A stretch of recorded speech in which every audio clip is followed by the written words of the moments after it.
And welcome to this Tuesday edition of Wire to Wire, right on time. John Giudioli alongside Rachel McLaughlin as we take you through a 9-race card here today. 8 thoroughbred races, and we'll close with a quarter-horse maiden juvenile dash with the 300 yards. Sunny skies here today, and Rachel, just like the way we started the week, real pleasant summer day here. Temperatures in the upper 70s, around 80 degrees. We have a fast main track, and the turf course is rated good. It was that way yesterday to start the week, and the turf rail remains set at 36 feet. But looking forward to today's racing program.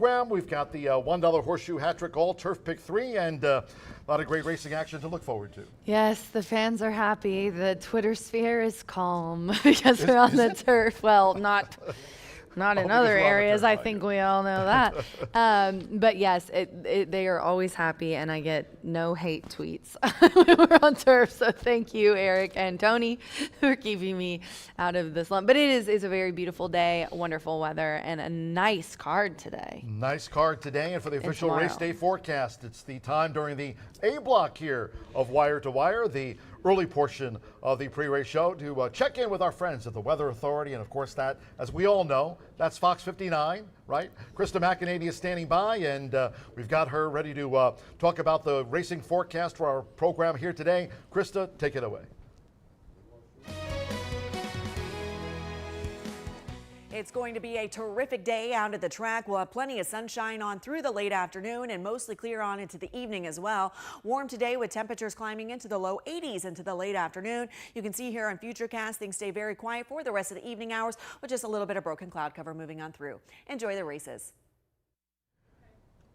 Thank you, Krista McEnany, Fox 59 with the weather forecast, and 9 races on tap here today, as I mentioned, for all of you fans joining us here on track, and we certainly appreciate all of you tuning in. Maybe you've already subscribed, like the 10,000s have, to our YouTube channel at Horseshoe Indianapolis Racing. If you're watching us back there, certainly hello from Rachel and I. We appreciate your subscription to our YouTube channel. Yes, yesterday, Mitchell Murrell, not only was it Mitch's birthday, but my a boy couple of Mitch. extra wind candles on the birthday cake for Mitch yesterday. I said it. Steve Vick sort of giggled at me, like laughed at me when I said it, but I was like, hey, it's his birthday. He's got birthday luck. That's the thing. I feel like my shtick now, like every handicapper has a thing that they specialize in. And the daddy's got shtick. Yeah, the daddy has. Oh, yes. Love that for me. I need it to be my new tagline. It's like superstitions, because I really do believe there's a few things that really do pan out. And we all are superstitious. But it paid off, because Mitch, what a nice double yesterday. He started in the 3rd race in the 2 Liz's Legacy, which I said I thought it was going to be her day today, or yesterday, and it sure was for Bob Gorham and Mitchell Murrell. Turbo Lady came charging up on the outside of that green cap for Joe Ramos, so certainly is right there in and amongst the leaderboard for this 2026 race meet. So too is Mitch. He's sitting 3rd in the jockey standings in back of only Fernando de la Cruz and Marcelino Pedrosa Jr. This added another to Mitch's score sheet, and it was a birthday win here on Monday, and that was a repeat winner. Back-to-back went Liz's Legacy for Bob Gorham, and then it was for Greg Foley here with Ships In. This was a son of Midshipman, and at 3-5, it was Ships In. Took charge of the pace. I mean, solid splits there. This was a really nice performance for this maiden winner. It was Ships In sailing home from it. Yeah, he had such a good day. Greg Foley. Definitely watch Win the Foleys. Bring horses here. Trav just won. Yeah, a nice handicap. So definitely a good day for them. And congratulations to Mitchell. Also want to reiterate that Mitch got his son, Hayden, his birthday is also on his birthday. And when I was telling my daughter about that, she said, oh, because her little brother's birthday is 2 days for his. And she goes, I got a little brother for my birthday, and Mitch got a son. I thought that was adorable. So happy birthday, Mitch, from yesterday, and congratulations on your double. Mitch led the thoroughbred scoring. You have to give a shout out to a quarter horse jockey veteran. I don't know if you had a chance to check out the results from yesterday, but Jimmy Dean Brooks won the finale yesterday on JF requesting a flyby. 1,114 career wins. He won the Grade 1 All-American Derby. Yeah. That was back in 2013 on Feature Hero, but Jimmy Dean Brooks, it was great to see. He had a big smile after winning the finale yesterday here. So you want to know, it's so funny that you just said that, because, okay, Ray had her first golf match, so I will tell you guys I did leave a little early, but I kept all my stats. I was tweeting his doubles and stuff from the golf cart, but like I always do. However, when I got home and I saw that name because I was doing my stats, I texted Martha and I said, "Who are these connections?" And because I didn't have my whole computer there, and she gave me the whole thing of the synopsis. So I'm so glad that you looked at those particulars. It was good to see. It kind of a change came over from Oklahoma, correct? And I mean, you have a veteran jockey like Jimmy Dean Brooks winning the finale and racing against youngsters, up and comers like Eduardo Luna Diaz, but who's very talented. Yeah, I mean, a multiple Grade 1 winner, and now riding a bit here. So Jimmy Dean, congratulations, Jimmy Dean Brooks winning the finale love to yesterday. see it. GF requesting a flyby. Today's contest, I don't know if AI Allen had GF requesting a flyby for trainer Mallory Norton, but we'll see what AI Allen has up his blue jacket sleeve today.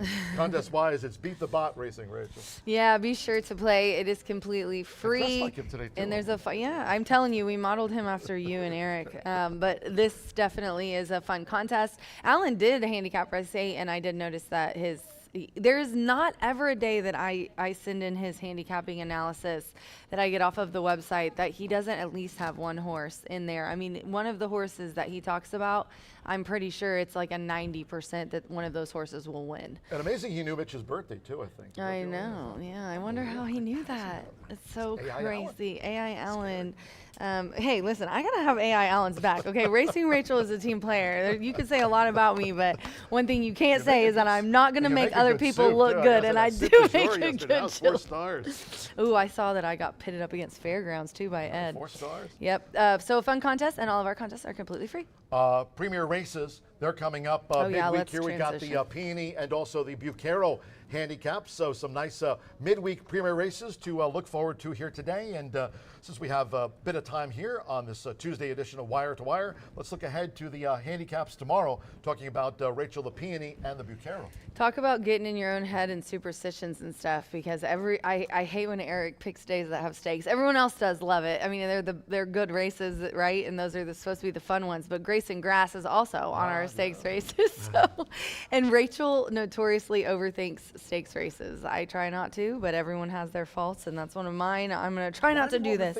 I don't know. I mean, you're a good handicapper. I am a good handicapper, but when it's handicaps, I get in my own head and I start trying to do all kinds of crazy stuff. I do the best when I just say, all right, I like that one, and then I move on instead of trying to make something happen. But Grace and Grass Challenge will be on the 23rd running of the Peony, $100,000 guaranteed. Thanks to all our handicappers who participate in that. We're doing a great job. A mile and a 16th on the grass. Obviously, Indiana breds for fillies and mares, 3-year-olds and up. And the morning line favorite is the rail, Louder Than Words, 7-2. Watcher for Aaron West is in here, coming off 3 wins and is at 5-1. Royal Justice, 4-1. Another Aaron West trainee, just won handily on the grass.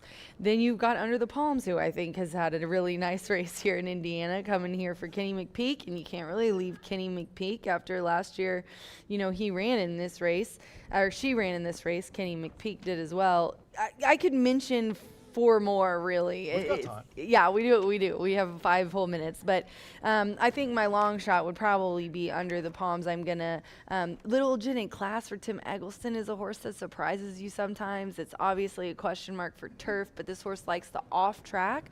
So I think that's an interesting one. I'm excited to see what Steve Bick says about this, because we've had notorious good juju together. So Tony Granite's a turf trainer. It's forever. There's just a lot of angles that you can go on this. This is going to be so fun.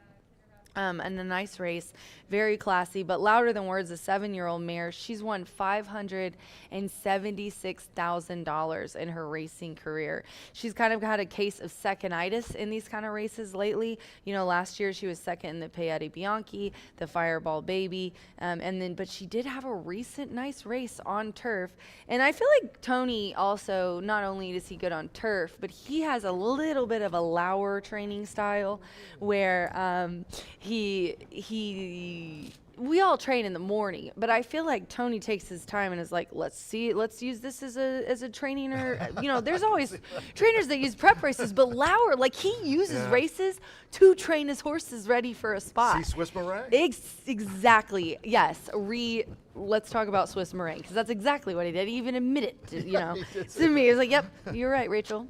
So don't leave that out. And then we're going to go to the 9th, which is the Bucero. I can't say enough about Bucero, Harlan Malter, Tim Gleishaw, wonderful men who contributed greatness to our Indiana program. And one of those contributions was Mr. Bucero, who ran, overseas in Royal Ascot, which was just totally worth it to see Tim Gleishaw in a top hat, but I digress. Gisoli is an enigma to me. This horse will run when I don't pick it and doesn't run when I do. So that's that is so true. It is so true, and he knows because he listens to me every time I say that, and then he calls the race, and then he's like, well, she said it. Was that Gisoli? Now this is Gisoli. Yeah. Hey, Gisoli. Hey, Gisoli. VMAX from Ethan West. How hot has Ethan West been lately? I mean, he's just really Chicory Blaze is a very talented gelding who ran in all of our premier races, won 2 of them, the Governor, the Snack, and was second in the Bucero. Like, what a classy guy. I think people are going to kind of go against him maybe because he's been running a little bit different races, but a good one. Runaway Rojo, Steve Asmussen has. Keith is listed. Him and Andy, I think, just got back from their honeymoon. So Keith is going to have a little luck, I think. Some honeymoon love luck from Andy loving on him on the beach. And yeah, I could go on. It's a really nice one. I think for a long shot, I like 9 Questions a little bit. Sir Bahi, obviously. It's just a wide open couple of races tomorrow, and we're really excited about them, so join us. Maddie will be here, Mr. Matt Carruthers. Dan, I love you too, FBG, but man, do people go crazy when Matt Carruthers is here. I get stopped constantly asking where Maddie is. I'm calling him Ben now, Ben Matlock. Because it's the Ben Matlock. No, we have to call him the Adonis of horse racing. There's I'll never let that go, and you came up with that one too. So join us tomorrow. Wonderful day. $3,096 already raised speak of the devil. For the Grayson Grass Challenge, and we talked about the Peony and Bucero, hoping to add to that total as we go through this month of August here at Horseshoe Indianapolis. And again, we certainly appreciate all the handicappers that have taken part in this year's Grayson Grass Challenge. As I just mentioned, it's raised for the Grayson Jockey Club, $3,096, and we still have, and there's the lineup, and we've got tomorrow's card, looking forward to it, with the running of the Bucero and also the Peony. A couple of premier races here on Wednesday, hope you can join us. And then don't forget, we've got 8 carded on Thursday, and Jimmy McInerney will be up in the announcer booth here on Thursday as I answer my jury duty notice for Marion County. I'll be here on Saturday, so too will Martha Clausen. It's an old quarter horse card Maddie's here coming on Saturday. Certainly looking forward to that, and we also will feature the looking forward to the finale of the QHREI Stallion Service Auction Derby. We had the trials for the Futurity. Big card coming up here on Saturday. Rach and Martha very excited. will be joining us here. For Martha to excited come. about the card. Yes, I'm very excited for Martha to be here too. I love when Martha's here. You know, you think you know everything about horse racing, and then you talk to Martha Clausen and you realize. Jimmy Dean Brooks and wins the and finale. then comes Jimmy Dean Brooks and wins the finale. It's just a crazy life we lead, isn't it, John? Patriots Day, that's coming up here next month. Hope you can join us for a celebration of all things USA here on 9/11, Remembrance Day, Patriots Day. Hope you can join us here for that racing card at Horseshoe Indianapolis. Always want to salute all of our sponsors here, Racing in 2026. We appreciate all of you. Let's start off. Bruce and Lori Murphy. Murphy Trailer Sales. Terrific customer service and loyalty since 1984. You can reach out to them at 765-361-8803.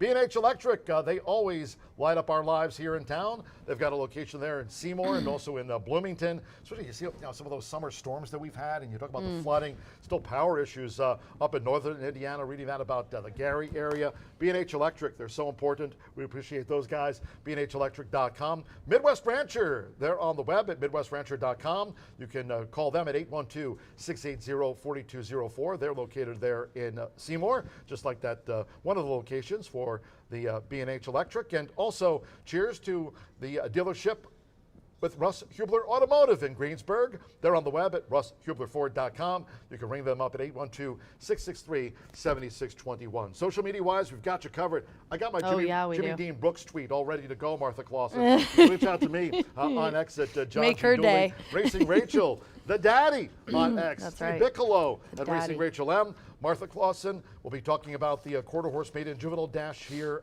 the closer, 6:15 schedule finale. And Martha, looking forward to having her join us here for the big card, old quarter horse card on Saturday, kicking off at 10:45 a.m. And Brian Aragoni on X and Mr. B Analyst. And track-wise, we've got you covered on former Twitter there. Yeah, at come on HS over. Indy Racing. Come on, join us there. Join us in the on IG at Horseshoe drama. Indiana. I mean, wow, I mean, we're a lot of subscribers to our YouTube channel. I know, I'm so Horseshoe happy. Indianapolis Go, Racing. Josh. Yeah. Got to give a shout out to my AV guy, Yeah. Josh Reese. He's the pioneer of that. Eric's He's right really here. done Aaron well. upstairs. John, our cameraman.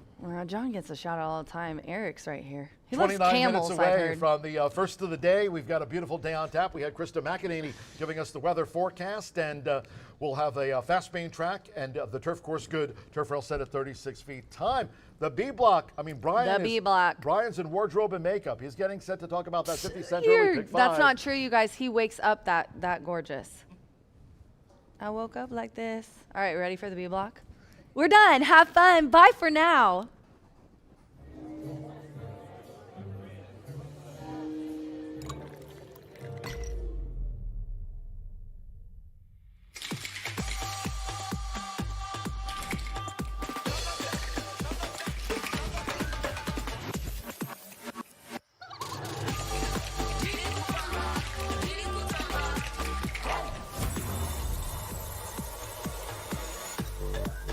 Tequila Herradura. Extraordinary awaits.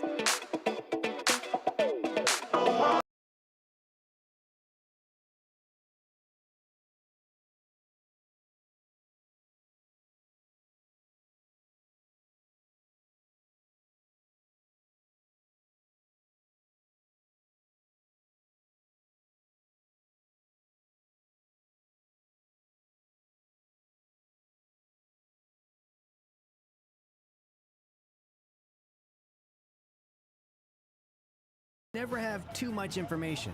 With Twin Spires, you can place your bets with confidence. Whether you use handicapping insights like our Brisnet speed ratings, prime power and past performances, the guidance of our experts' top picks, or just choose a name that catches your eye. Yes! No matter how you pick your horse, bet with Twin Spires. And now you can race to victory with Twin Spires tournaments.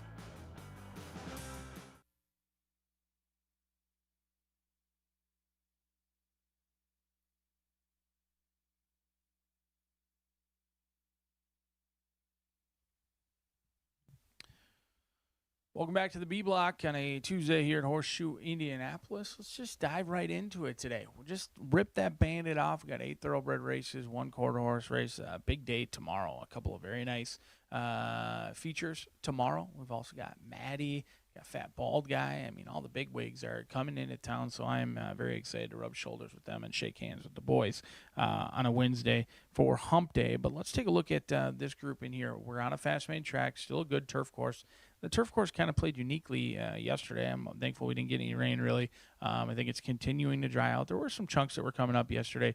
I think it's going to continue to get some more sun and some more breeze and hopefully dry out. But those races were challenging to handicap. There was some chaos on the turf. We'll see if that will continue or if that will go by the wayside. We'll only be on the turf twice today in races 5 and 7. So really fairly unaffected in this early pick 5, just the will pay leg, which is a wide open event, but claiming 12,500 in here, 1 mile on a fast main track. We'll go 1, 2, 4, and 6. I do think Cloudy Lass deserves a look. This is a horse who did beat up on horses that ultimately wanted to be on the turf. And I didn't go back and look at the field overall, but, this might have been an animal who significantly upgraded with the surface change and ran against a bunch of horses who didn't want to stand, let alone run on the turf. So in against winners, I'm always cautious when they do go from winning at a certain level and then coming back at a significantly lower level. But with everything going on at Hawthorne, you really can't make too much of that right now, whether they're trying to move horses or just get wins or whatnot. Trying to not overthink that unique handicapping angle. Von Leibowitz makes sense, but this horse is 1 for 21, but is perfect 0 for 0 with Randy Klopp. Randy Klopp doesn't always dive into the claiming box, but he saw fit to claim Von Leibowitz, who at that time during the claim was 1 for 20, and he saw fit for 5,000. So moves up. Must have liked what he saw once he got back to the barn. Alex Crispin going to be aboard for Leibowitz.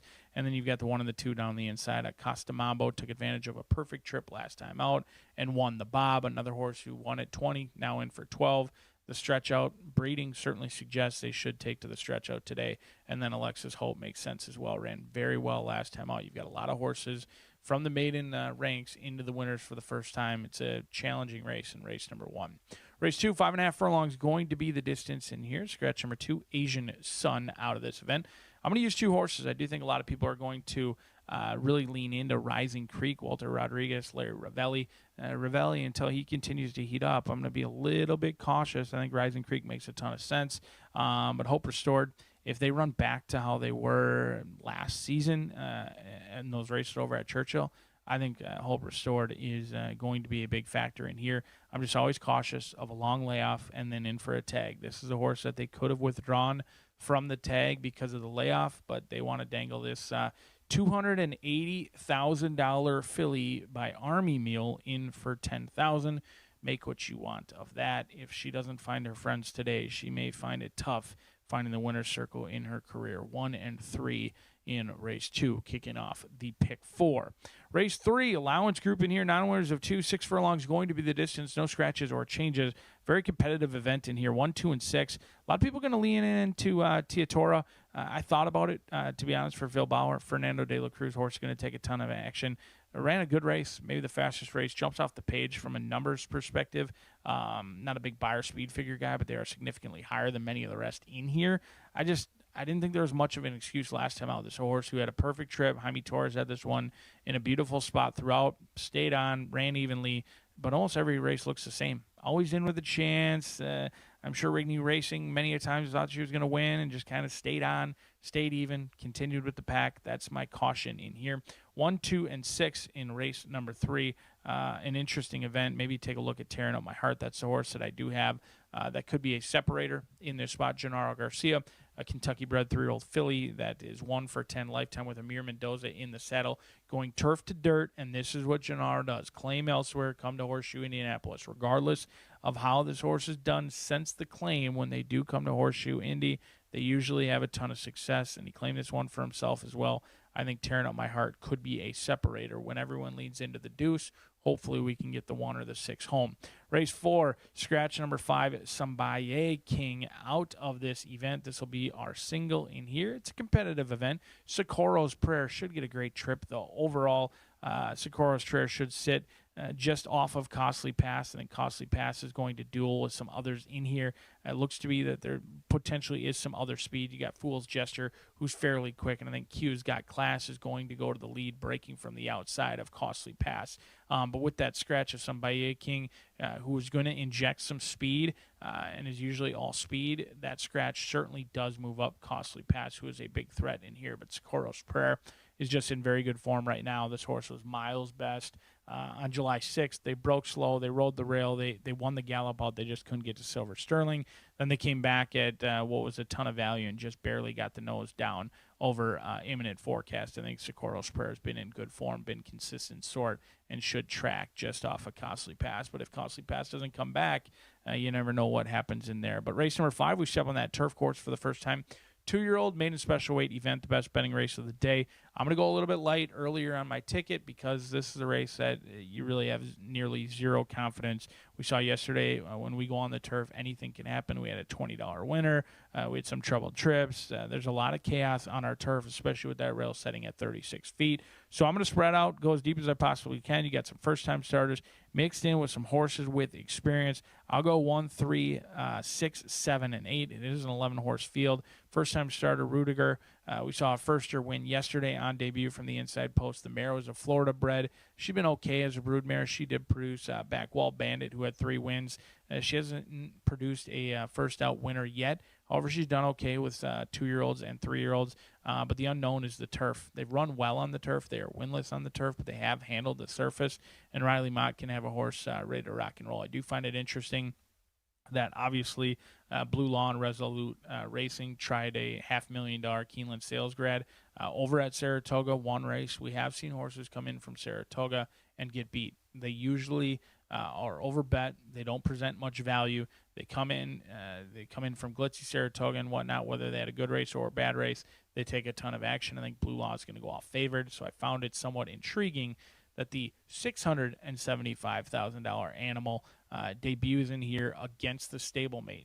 If you thought one or the other was a cinch, I don't know if they'd be running against each other, so I do think there might be some value in the first-time starter, but that's a lot of equine financial resources going through Riley Mott today, over $1.175 million in the two horses that he's got running in this maiden special weight event. It's a very talented group in here. I think Mad Mo is going to take some beating. This was a good effort last time out. You get, in my opinion, one of the best riders on the turf, Alex Achard, who's winning at 20% in the saddle.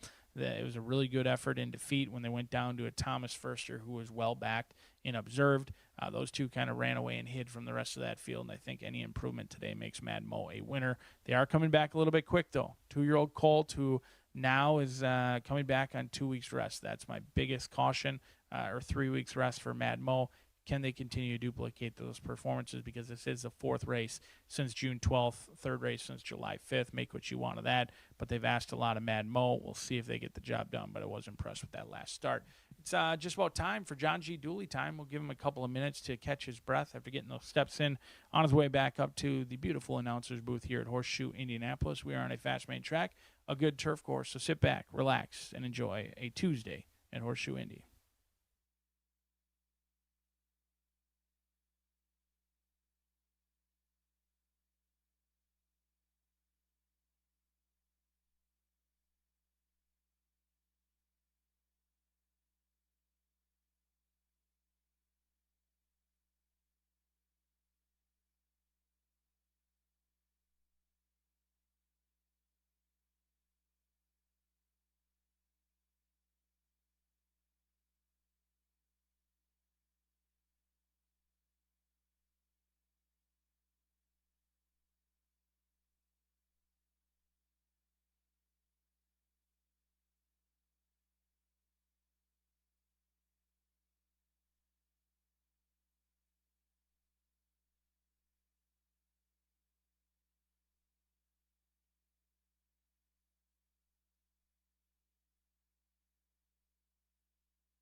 Good afternoon from Horseshoe Indianapolis. Hello now from the broadcast booth. Great to have you with us today. Track announcer John G. Dooley. 9 races carded. Another beautiful summer day here in town. Temperatures upper 70, low 80-degree range. Main track fast and under sunny skies. Turf course good. Turf rail set at 36 feet. If you have your From Gate to Glory programs near, let's take a look at the changes and corrections on today's racing program. Opening Phillies Mile starts the 50-cent early pick 5. Top of the card.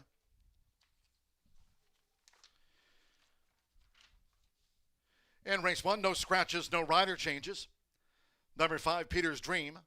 Add 2 pounds to the listed program weight. All 7 run in the mile. The second race daily starts the $1 early pick 4.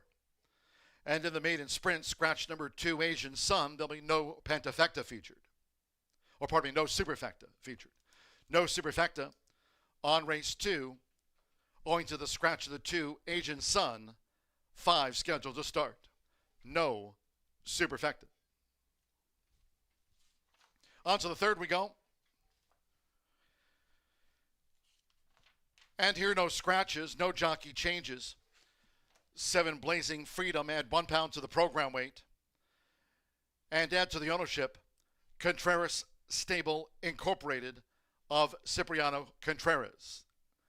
Program correction, and Contreras Stables Incorporated, Cipriano Contreras, added to the ownership of the 7 Blazing Freedom, and that's a pound over.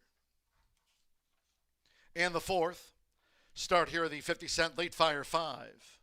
No carryovers on the day. Scratch number 5, Sombeye King. Fourth race, number 5, Sombeye King, has been scratched. There are no rider changes. Number 3, Gray Eclipse, add 3 pounds to the program weight there in the sprint. Starts the Late Fire 5. The fifth race is the first leg of the $1 Late Pick 4 daily presented by Itoba. Here, all 11 run. No scratches. No rider changes overweights. Number 1, Rudiger. The ownership, part of the ownership is Pinoak Stud LLC, that of Dana Bernard, the principal. Dana Bernard is the lone principal for Pinoak Stud LLC. Ownership of the newcomer Rudiger, 11 run in the maiden juvenile turf mile. On to the sixth race. To note, this over the mile, like the opener, no changes here. Race 6 at 4:45, 8 run.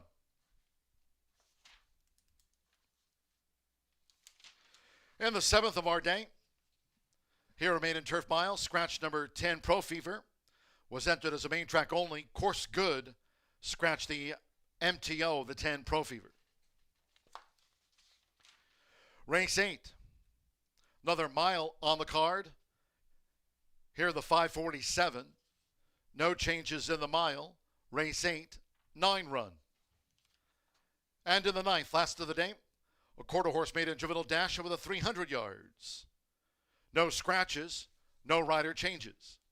These reported overweights, the 2, Ms. Sweet Dynasty 4 over.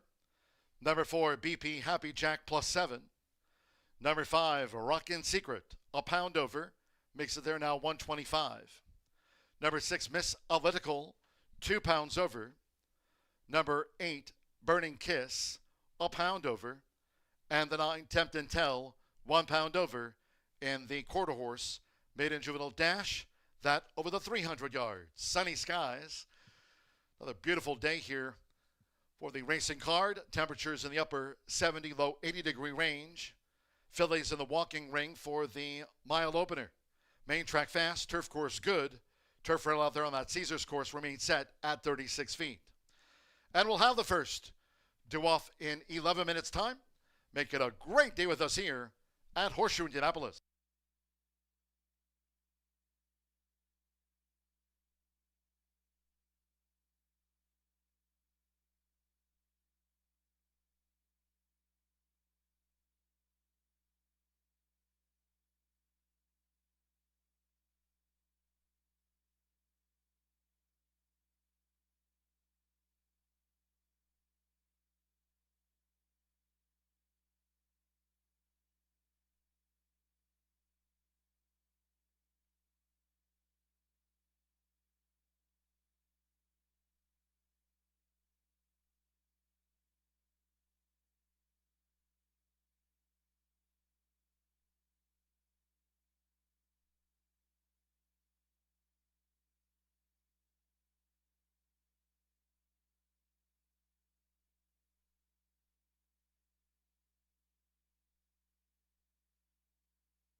Ladies and gentlemen, for your information, in the third race, we have an overweight just in, an overweight in the third. If you'll turn your track program to there, race 3, number 1, Sisters in Town. Now add 3 pounds to the listed program weight. That's in race 3. 1, Sisters in Town, 3 pounds over.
The horses called postward for the first race. Starting the card with a Phillies Mile, a field of 7. Well, 7 run. Number 5, Peter's Dream, and 2 pounds to the listed program weight. 7 run, exacta, trifecta, superfecta. First of the day starts our rolling doubles, pick 3s, and the 50-cent early pick 5 start. Sunny skies, main track fast, turf course good. Turf rail again set at 36 feet out there on the Caesars course. Fast track parading with 2 minutes to post time. Pick 5 start, 2 minutes away.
We're now less than 1 minute away from post time. For the mile starts the 50-cent early pick 5. You have less than 1 minute.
The horses are approaching the starting gate.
The horses have reached the starting gate.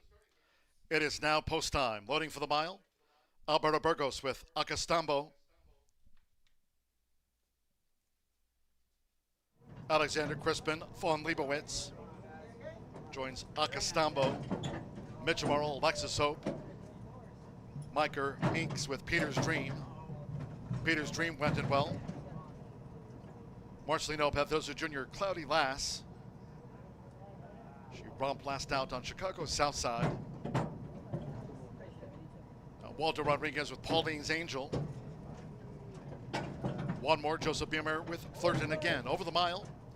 Main track fast under sunny skies. For today's 9-race card, they're in the gate.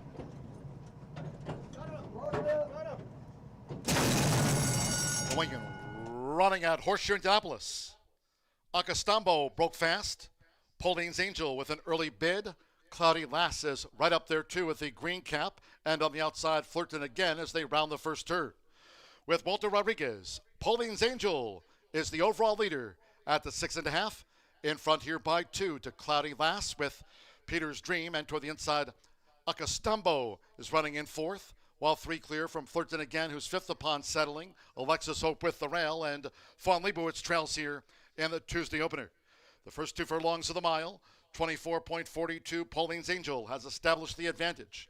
Pauline's Angel dictates terms for the run to the half-mile pole from Peter's Dream and the white cap. Cloudy Lass is 3 deep uncovered. Flirtin' Again 4th in an even run so far. Then comes Alexis Hope, who's gained at the 3.5. Following her, Von Leibowitz and Acostambo tailed off. Half mile in 48.27 seconds. Pauline's Angel is 3 furlongs away and just took an awkward step there, did Pauline's Angel. So something went amiss, and she's lost ground as Cloudy Lass comes toward the quarter pole with Flirtin' Again starting her bid. And then Peter's Dream, Pauline's Angel trying to get back on track. 3/4 in 1 minute 13.81 seconds. These fillies straighten away with Joseph Bimmer. It's Flirtin' Again, and Flirtin' Again has opened up an advantage. 6 lengths clear now from Cloudy Lass, who's running second by another half dozen. And then Pauline's Angel is still running on from 3rd. Peter's Dream back in 4th. Flirtin' Again. Flirtin' Again sailed home at 13-1 by 9. Cloudy Lass was 2nd. Pauline's Angel 3rd. And Peter's Dream finished 4th.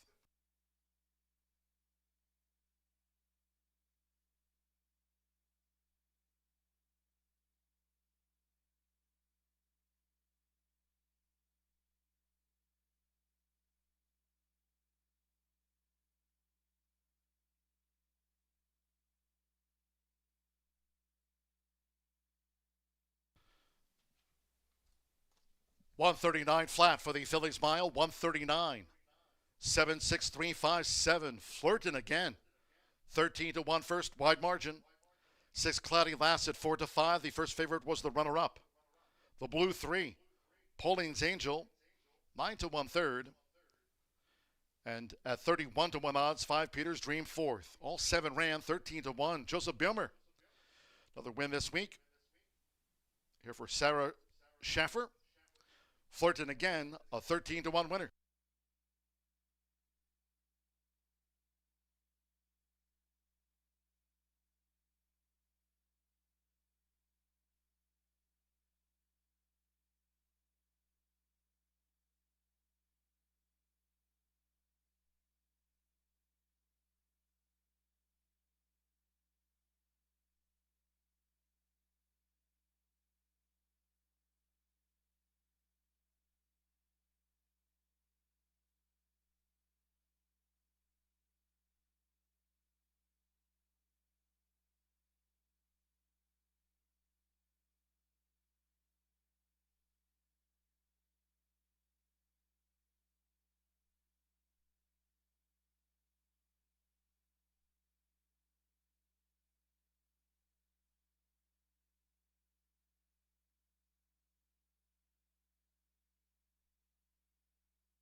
Returning to the Murphy Trailer Sales Winner Circle, number 7, Flirtin' Again with Joseph Bimmer. Flirtin' Again is a 4-year-old Gray Roan filly by Street Strategy. Out of the Lori's Rocket Mare, Baby Mi Amor. For Sarah Schaffer's SS Racing Stable LLC, Horseshoe Indianapolis congratulates the winning connections of Flirtin' Again in the Phillies Mile.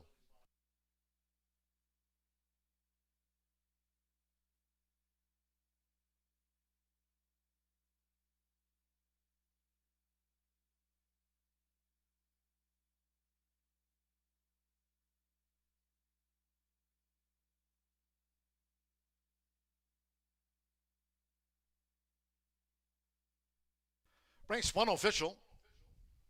First results in. 7-6 exacta paid $79.20. 50-cent trifecta, 7-6-3, $162.25. Peter's Dream ran 4th in the mile.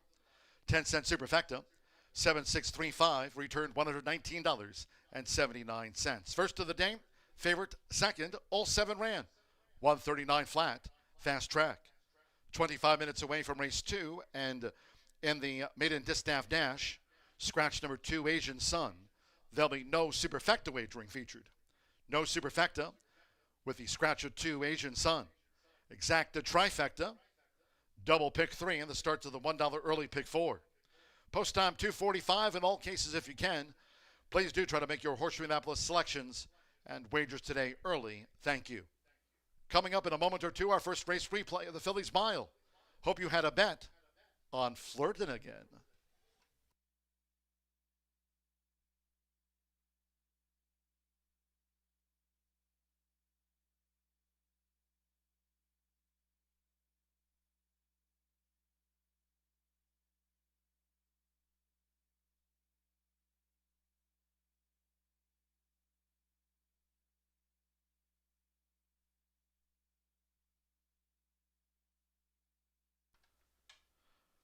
From the mile, claim number 6, Cloudy Lass, had 2 claims in for $12,500. Cloudy Lass was claimed by new owner and trainer Kenny Miller. Claimed Cloudy Lass, ran 2nd in the mile.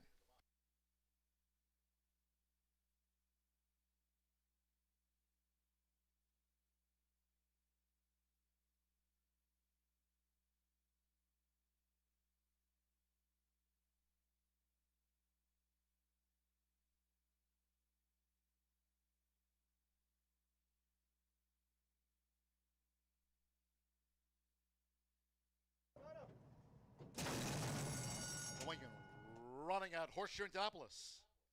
Acostambo broke fast. Pauline's Angel with an early bid. Cloudy Lass is right up there too with the green cap. And on the outside, Flirtin' Again as they round the first turn. With Walter Rodriguez, Pauline's Angel is the overall leader at the 6.5. In front here by 2 to Cloudy Lass with Peter's Dream. And toward the inside, Acostambo is running in 4th. While 3 clear from Flirtin' Again, who's 5th upon settling. Alexis Hope with the rail, and Fawn Leibowitz trails here in the Tuesday opener. The first 2 furlongs of the mile, 24.42. Pauline's Angel has established the advantage. Pauline's Angel dictates terms for the run to the half-mile pole from Peter's Dream and the white cap.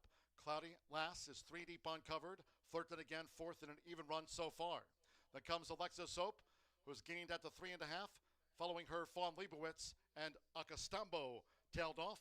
Half mile in 48.27 seconds. Pauline's Angel is 3 furlongs away and just took an awkward step there, did Pauline's Angel. So something went amiss, and she's lost ground as Cloudy Lass comes toward the quarter pole with Flirtin' Again starting her bid. And then Peter's Dream, Pauline's Angel trying to get back on track. 3/4 in 1 minute 13.81 seconds. These fillies straighten away with Joseph Bimmer. It's Flirtin' Again, and Flirtin' Again has opened up an advantage.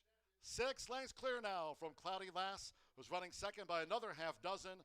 And then Pauline's Angel is still running on from 3rd. Peter's Dream back in 4th. Flirtin' Again. Flirtin' Again sailed home at 13-1 by 9. Cloudy Lass was 2nd. Pauline's Angel 3rd. And Peter's Dream finished 4th.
you try and give them the best opportunity. And I don't know so much that it's just because it's girls, but you try to empower women because it is a very tough business.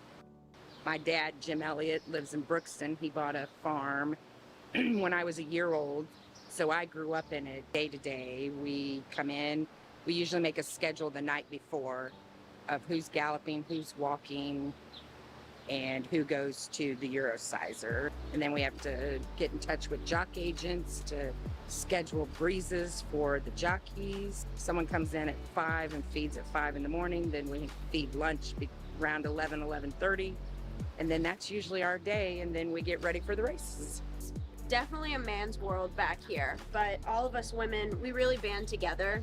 We have a really great community and we all support each other, and that means so much. There's so much emotion that goes into it when you do work that hard. You know, talent gets you very far at times, but when you put the hard work into it on top of it, it gets you places that you never thought you could go.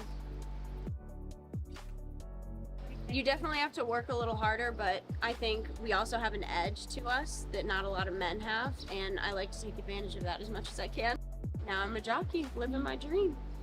It's a man's sport, for sure. Like, I think women, some people look at them, and I think I'm a little more affectionate with my horses, more hands-on. You know, it's an industry where all your top trainers are men, so I think people look to that. I started underneath my grandpa, Calvin Prescott. Prior to that, I've always had horses in my life. I barrel raced, went to college at Ball State, and then I got back into horses with my grandpa, and I think my own trainer's license was probably somewhere around 2003, maybe, something like that. Started out with just a few. Eventually, I started breeding my own horses, and now I'm up to, I don't even know, 40-something, so a lot. Hola, mi nombre es Sheneveli. Soy Jaguaker, trabajo con Michelle Elliott, tengo aproximadamente 2 años de estar trabajando acá, soy del país de Guatemala. There's a lot more women in this business now than when I first started 35 years ago. Being a woman, other women feel threatened by you sometimes, so it's always a good idea to go chat with the ladies first. They're your biggest asset and your biggest allies. Women will stick together if you give them a shot.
A moment of silence for Dolly Parton.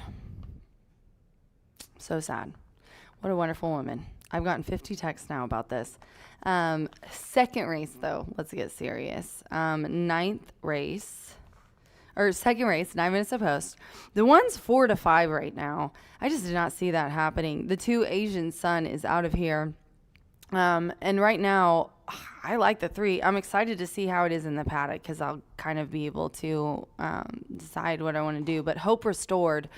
I'm thinking Mitch is going to run over a little bit of that luck from yesterday, a little bit of that birthday luck, ladies and gentlemen. So today he's aboard a 4-year-old filly by Army Mule, Giants Causeway Dam. Mitch coming off a double yesterday. And here's some statistics for just in this particular race for this. And then we'll kind of maybe talk about how I think this is going to go because I get this horse hasn't done much, but look at this. We're in a maiden claiming for 10 at 5.5. This horse has been running maiden claiming for 30, 16, was down to 12.5 and was 4th in an 8-horse field. I think that right there, when I saw that, I thought, I think this horse just needs a little bit easier and it'll be good. Plus, it's at Churchill, Ellis, Fairgrounds. These tracks, they're tough. So I just think it's a very, very easier company. Now, this horse hasn't ran for a year. Of course, that is a question mark. You got to take that into account. I love Chris Hartman. I think that he takes wonderful care of his horses. If this horse needed time off, he gave it to her. Also, look at the horses Chris has brought. He's bought, I think he ran one yesterday too, so this is probably a little off, but he's 43% out of that handful of horses. When he brings them here, he knows they got a good shot. I mean, almost 50% and over 70% in the money. With those couple handfuls of horses, that was a stat that stuck out to me. 90 plus days away, he's 16%. He's obviously good at shipping. He does this all the time. And this horse is going down 2+ classes. So, definitely, I think maybe an upset. Now, the one who is the heavy favorite, Rising Creek, Walter Rodriguez aboard for Larry Velli. I always take note when Larry brings them, and he's done so more, obviously, in the last few years, and he has a wonderful percentage usually. He's 47% in the money.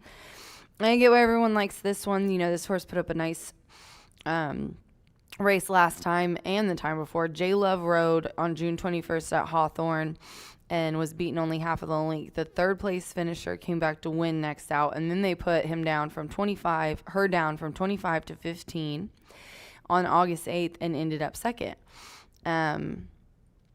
The speed on the debut is better. I mean, a 70 is pretty good for a young horse. So we'll see what happens. It's been the beaten favorite the last 2. That is why I gave an edge to the 3. I think she's going to come out and much softer after a freshening and the way that Chris has his percentages and I try to beat the favorite, like I always say, when I can, when it makes sense. And I thought this made a little bit of sense. Now I'm going to round out with a 6. Who doesn't love a Birkin? Birkin Elegance. Summer Polly is aboard here for James Benz. Summer, a very nice jockey who is also dropping down in class from maiden claiming for 15 and coming from Belterra Park. Raphael's been riding. I love that Summer gets in the irons today with the class drop, and this horse is wanting to be forwardly placed and involved early, which is different from my other 2, for my top selection. I think the 1 and the 6 are going to go forward pretty quickly. As you can see there, Summer on that nice 3-year-old filly, Gray Roan. She's got a lot of nice movement. She's got her physically, she looks really good, looks strong. So definitely a couple of strong women heading out for this second race in Summer and Birkin Elegance. 5 minutes to post in the second race. Good luck.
The horses stepping onto the track for the second race.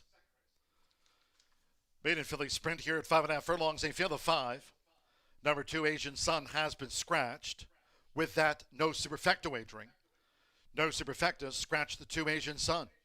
Exacta trifecta, double, pick 3, and start to the $1 early pick 4.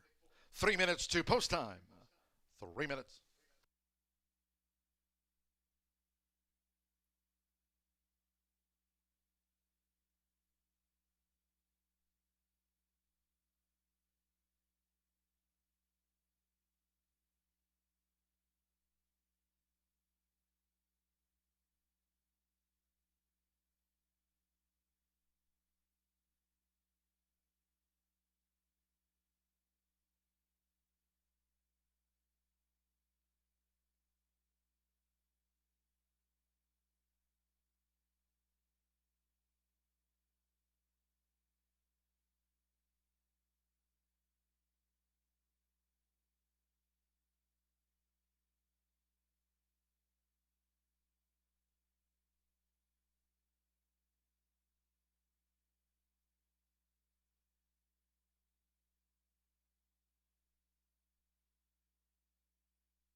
We're now less than 1 minute away from post time for the maiden filly sprint.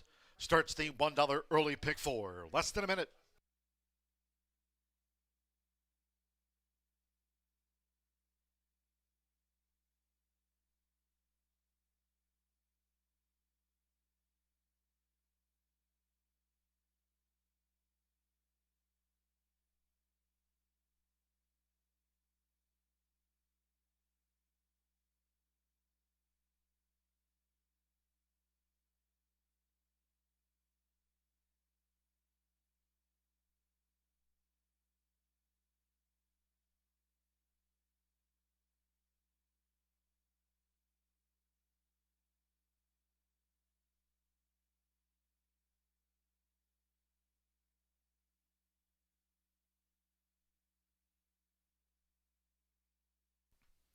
The horses are approaching the starting gate.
The horses have reached the starting gate. It is now post time. Loading in front of starter Oscar Quiroz. Walter Rodriguez, Rising Creek. 1-2 favorite, the daughter of McKenzie. First run of the year for Hope Restored. Mitchell Morrow for Chris Hartman and Flatland Racing Stable. Hope Restored joined Rising Creek, now Amir Mendoza with San Laurent. Two back, Santo Sanjo, Purse Snatcher. She was twice started here last year at 5.5 furlongs, so stand by one more. Summer Pauly, an 8-time started Birkin Elegance. This is the second of the day from Horseshoe Indianapolis. They're in the gate. And they're off. Birkin Elegance tore right down to the starting gate for Summer Pauly, quickly headed by Rising Creek, who's making a dash for it from the rail for Walter Rodriguez, and Rising Creek took the top and opens up on Birkin Elegance by 3. Going past the half-mile pole toward the inside of San Laurent, who's joined on the outside by Purse Snatcher running in 4th and making her 4-year-old seasonal bow. Hope Restored lacks early speed and trails the maiden fillies Quintet. They round the far turn. Rising Creek spearheads them through a quarter in 22.61 seconds. Rising Creek is now 3.5 lengths in front of Birkin Elegance, who continues to chase the leader coming past the quarter pole. 5 lengths back then to San Laurent with Purse Snatcher, and Hope Restored is last of the 5 as Rising Creek spins them in with a 7-length lead. Birkin Elegance, Purse Snatcher now disputing second. San Laurent with the rail, and Hope Restored never picked up, but coming past the 16th, the daughter of McKenzie, Walter Rodriguez, and Rising Creek. Rising Creek cruises in by 12 lengths. Purse Snatcher edged out San Laurent for second.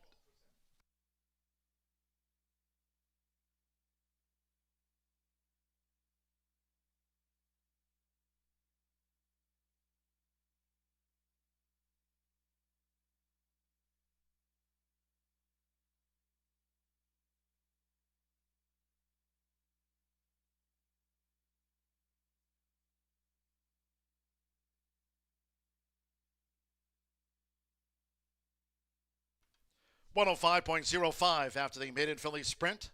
105.051. Rising Creek, 3-5 first. Wide margin of victory. Walter Rodriguez for Larry Ravelli. Carolyn Wilson's homebred. There she is. Rising Creek.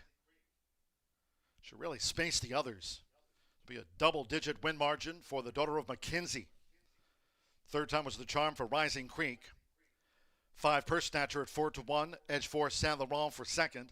6 Birkin Elegance and Hope Restored. 1, 5, 4, 6 in the 3. Hold all tickets until official.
The result of race 2 official. 15463, 5 ran.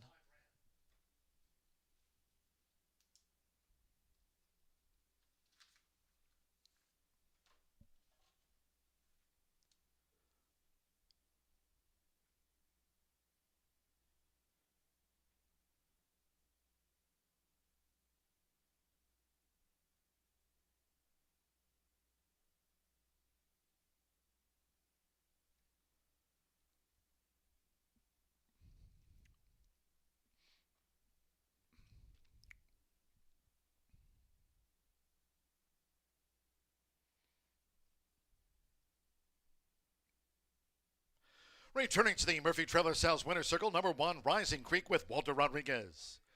Rising Creek is a 3-year-old bay filly by Mackenzie. And a Red Sister by Van Nistelrooy. Trained by the Riv. Lowry Ravelli trains Carolyn Wilson's homebred. Horseshoe Indianapolis congratulates the winning connections of Rising Creek. Sailed out to the maiden ranks.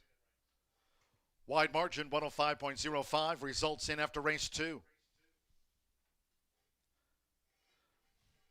The 1-5 exacta returned $10.80.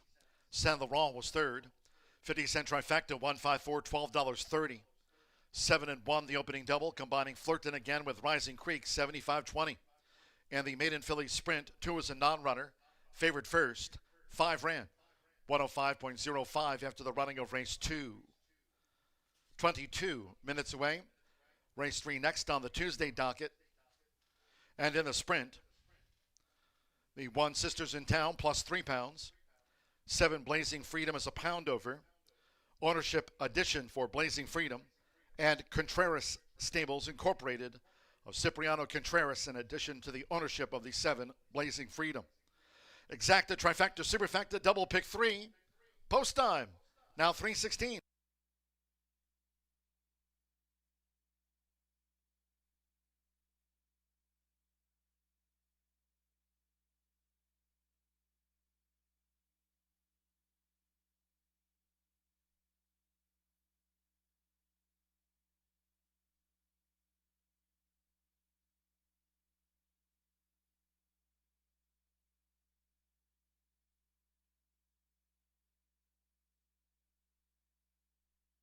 They're in the gate.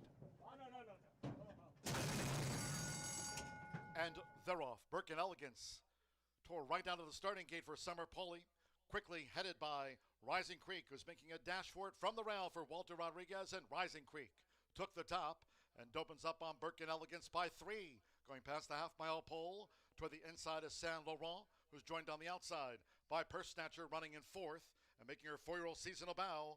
Hope Restored lacks early speed and trails the maiden fillies quintet. They round the far turn. Rising Creek spearheads them through a quarter in 22.61 seconds. Rising Creek is now 3.5 lengths in front of Burke and Elegance, who continues to chase the leader coming past the quarter pole. 5 lengths back then to Saint Laurent with Purse Snatcher, and Hope Restored is last of the 5 as Rising Creek spins them in with a 7-length lead. Burke and Elegance, Purse Snatcher now disputing second. Saint Laurent with the rail, and Hope Restored never picked up, but coming past the 16th, the daughter of Mackenzie, Walter Rodriguez, and Rising Creek. Rising Creek cruises in by 12 lengths. Purse Snatcher edged out Saint Laurent for second.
Indianapolis fans, be sure to check out our brand new gift shop. Open now, right there on the first floor, beside the program stand here at Horseshoe Indianapolis. Pick up a souvenir of your day at the races. Great to have you with us. Stop in, check it out. The gift shop, open now, first floor at Horseshoe Indianapolis.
"11 minutes to the third race here at Horseshoe Indianapolis, and right now we have a heavy favorite at 2-5 in Tetiaroa. I should have asked John. Tetiaroa is trained by Mr. Philip Bauer. Phil Bauer trained Fireball Baby for Richard Rigney, one of our handicaps named after the successful mayor. Love when Phil brings horses here. He's a great guy, and Richard Rigney owns Tiara as well, and ran last time here on August 4th in an allowance at 6 furlongs and ended up third by a length and a half. It was about 3-1 that day, and now a heavy favorite after that effort. She was at also Richard and Paul. I love Vacoma. Why is Violence Vacoma? They're so beautiful horses, but Vacoma's by Candy Rye, but both of them just wonderful sires. This horses ran 9 times. They started at Churchill and broke the maiden at first asking. I know he's happy about that. On a wet fast track, they tried routing, not for her. She was 4th in a really salty Churchill allowance, 127,000. It was a field of 9. She missed the break and was only beaten 2 lengths for 4th. So I think the start here, they were pretty excited. But those grade 2s, she was not that kind of horse. You could tell watching that she didn't like it. Turf, not her thing either. She likes to sprint and she likes to go short.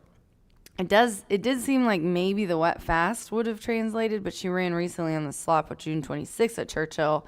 She was routing, though. I'd be interested to see what she does sprinting on an off track again. But today, we're on a fast main track and a good turf course. For this race, we're on the dirt, and she dropped down in class here and ended up third, and I think she's just going to improve off that effort. The 1 walks in to the frame on cue at 5-1, Sisters in Town. Luke Hoskins riding for Mr. Johnny Ortiz. Johnny is another trainer that I always take note when he's here. He's one of the nicest guys you'll ever meet. 33% win clip, 50% in the money. Ragsdale has bred and owned this 3-year-old filly by Motown and a Shackleford Dam. Just love the breeding on this one. She's ran 5 times and she's had a couple nice races. So she broke her maiden back in January this year at Oaklawn and maiden claiming for 50. And she's definitely looks like being involved early is important to her. The last race, though, she was only a couple lengths off the lead at Oaklawn on May 1st, and she was not interested. It was a full horse. She's been in some pretty, double-digit fields. She's been in some salty races in 150,000 stakes they have out there, no joke. She's adding blinkers, though, which I think is really going to make a difference. When you're looking at horses and they're running, you can kind of tell, what they're thinking by where their ears are. She's very much interested in what's going on. Look at her ears. She's looking at everything. That one on the outside's flicking forward, then it's flicking to the side. Now she's looking left. She's very much, it looks like a distracted filly, and young horses can be that way sometimes. These blinkers, I think, are particularly going to be good for her. She's had a little bit of time off. There's not a whole lot of numbers to go off that with Johnny, but I just think that always benefits a horse. I love when people do that, and I love when it's this kind of break. Anything 60 to 45 days is like, yeah, okay. When you're giving her 3 months off, I like that. I feel like that's going to make a difference. And like I said, she was second last time. I think she's going to like Indiana and do well. Let's go to the 5, which is 9-1 right now. Zoom Zoom Ayla. Zoom Zoom Ayla. As I said, 9-1 on the tote board gets Jane Elliott back here in the irons, who rode this one last time at Thistle. For Connor Murphy, a 4-year-old filly by Run Happy in a Munnings Dam. She does have that nice win last time out in the mud. It was a maiden, and she won nicely. She kind of made a wide, classy move. I love the way she looks in the paddock. She's on her toes. Look at the way she's picking up her feet and moving. She's feeling good. The head bob, I love that. The way that she's moving through the paddock. Oh, yes. Look at her. She's like, here, Rachel, let me just show you what you're talking about. Let me give the bettors an example of a horse that you love to see. I love to see a horse like that. She's not being mean to him. She's just saying, let's go. Come on. Get me out on the track. Let me stretch my legs. Come on. I want to go stretch my legs. You can tell by the way she feels. Now, you don't want her to get too amped up at all, obviously, but you want a horse that feels good. You want a horse that has its head up. Its muscles are ready. I mean, she just looks phenomenal. So based on looks, which we all know, well, we don't all know, but I've been noticing that the horses that I like the look of and the way they're acting in the paddock have tended this year to be outperforming my top selection. She's moving up to a little bit harder class, but that move she made was very sweet, and she debuted here, so she's been to the track. She got bumped and got into a little bit of trouble, but the 3rd place finish there, Country Mary, came back to win next out, so it wasn't like she was against the slouch group. And I think she's in a good one here. Zoom Zoom Ayla is now my favorite selection of all 3 of mine after that little prancy, fancy Nancy move she did there. I'm not going against the heavy favorite in this one. That bit me last race, but it's not going to do it this time. Knock on wood. 3-5 right now on the 2. Tetiaroa for Mr. Philip Bauer and Richard Rigney, 2 of the best men in the biz.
The horses stepping onto the track for the third race. This race will be run at 6 furlongs, a field of 7. Number 1, Sisters in Town, add 3 pounds to the program weight. Number 7, Blazing Freedom, is 1 pound over. Add to the ownership of Blazing Freedom, Contreras Stables Incorporated of Cipriano Contreras, an ownership addition for the 7 Blazing Freedom. All 7 run over the 6 furlongs fast track. Exacta, trifecta, superfecta, double pick 3 with 3 minutes to post time.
Less than 1 minute to post time. The horses are approaching the starting gate.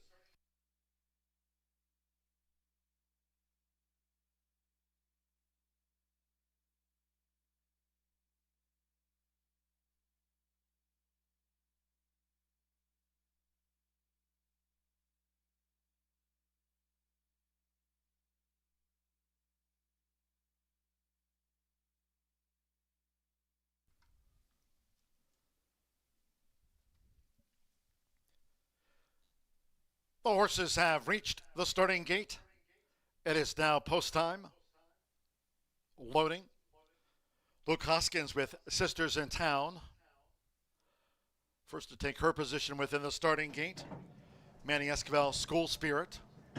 Like Blazing Freedom, both here for Cipriano Contreras over the 6 furlongs. Now to Tiaroa, leading jockey Fernando de la Cruz with 54 wins here this season. Jane Elliott partners Zoom Zoom Isla. All 7 runs. Summer Poli with Click coming up. Ramir Mendoza, Tearing Up My Heart. Stand by, one more. Rodney Prescott with Blazing Freedom. This is her 3-year-old seasonal bow, all in line.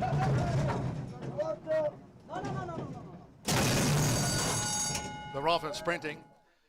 Tearing Up My Heart was a bit awkward and slow to go, drops back to last. Fast start for Blazing Freedom along with Zoom Zoom Isla, who's going for an early bid. And here's Tatiaroa in the Rigney Red. Looks to take them on now for Fernando de la Cruz, and Tatiaroa has taken a short lead from Zoom Zoom Isla, and Blazing Freedom also whipping up the pace.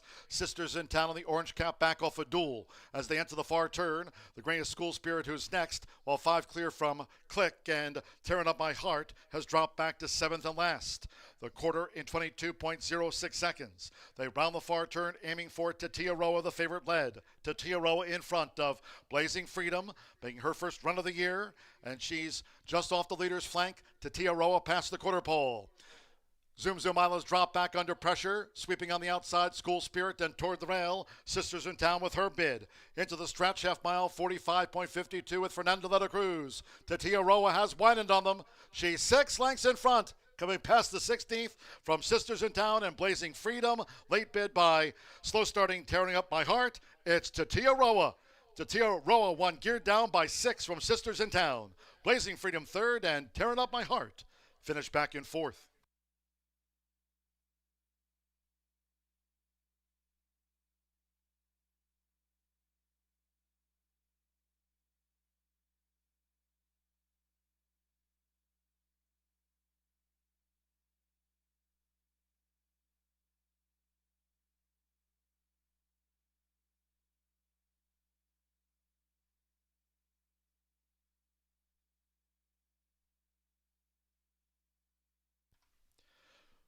What 11.26 after the Philly sprint.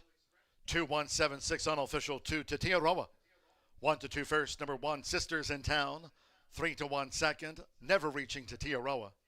111.26, the 7, Blazing Freedom. That was her first run of the year. 32-1 third, and 6, Tearing Up My Heart.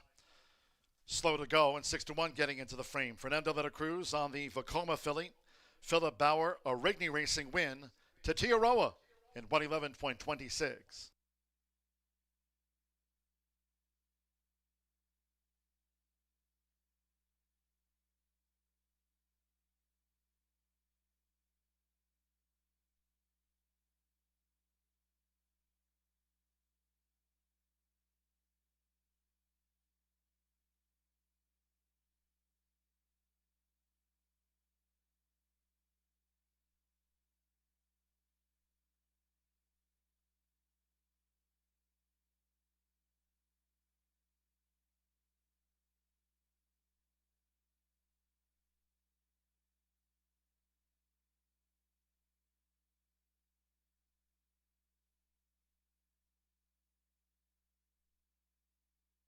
Result official.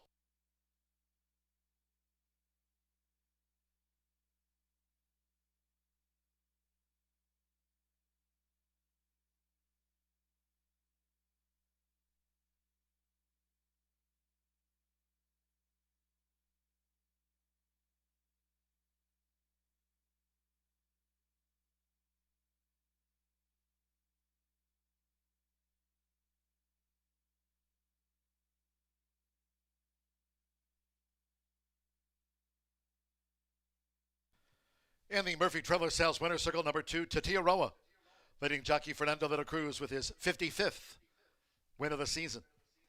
Tatia Roa is a 4-year-old bay filly by Vacoma. Out of Legacy by Sightseeing. Philip Bauer trains for Rigney Racing LLC of Richard Rigney. Horseshoe Indianapolis congratulates the winning connections of Tatia Roa. Nice win that. 2-1 exacta, $8.20. 50-cent trifecta, 2-1-7, $31.10. 1-2 double, $5 even. Tatia Roa capping off our first 50-cent pick 3 of the day. $26.65. Flirted again, Rising Creek and Tatia Roa, our first 3 winners. Tearing Up My Heart was 4th. 10-cent superfecta, 2176, netted $17.49. In the Philly Sprint, favorite first, Tatia Roa, all 7 ran, 111.26. In the 4th race ahead, 22 minutes away, scratch from the Sprint 5, Sombeye King. 5, Sombeye King has been scratched. 3, Gray Eclipse add 3 pounds to the program weight. Exacta trifecta superfecta. Double pick 3 and start to the 50-cent late fire 5. No carryover in the late fire 5. Daily the low 11.99% takeout. If you're just joining us, good afternoon. Sunny skies, main track fast, turf course good. Out there on the Caesars course this week, the turf rail set at 36 feet. Post time for the sprint will be at 3:47.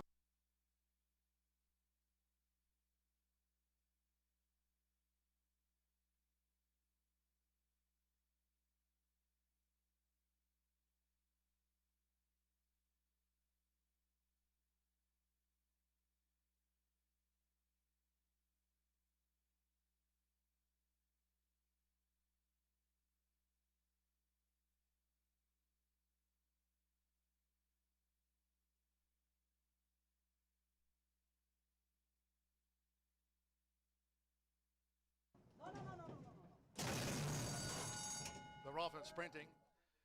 Tearing Up My Heart was a bit awkward and slow to go. Drops back to last. Fast start for Blazing Freedom along with Zoom Zoom Isla, who's going for an early bid. And here's Tatia Roa in the Rigney Red. Looks to take them on now for Fernando de la Cruz, and Tatia Roa has taken a short lead from Zoom Zoom Isla, and Blazing Freedom also whipping up the pace. Sisters in Town on the orange cap back off a duel as they enter the far turn. The greatest School Spirit who's next, while 5 clear from Click, and Tearing Up My Heart has dropped back to 7th and last.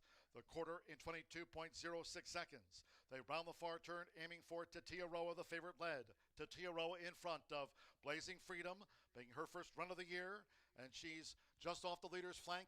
Tatia Roa past the quarter pole. Zoom Zoom Isla's drop back under pressure, sweeping on the outside, School Spirit, and toward the rail. Sisters in Town with her bid. Into the stretch, half mile, 45.52 with Fernando de la Cruz. Tatia Roa has widened on them. She's 6 lengths in front, coming past the 16th from Sisters in Town and Blazing Freedom. Late bid by slow starting, Tearing Up My Heart. It's Tatia Roa. Tatia Roa won geared down by 6 from Sisters in Town. Blazing Freedom 3rd, and Tearing Up My Heart finished back in 4th.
We have a very special day of racing this Saturday. It is August 29th, and we're going to have an all-quarter horse card. Our races this Saturday as well.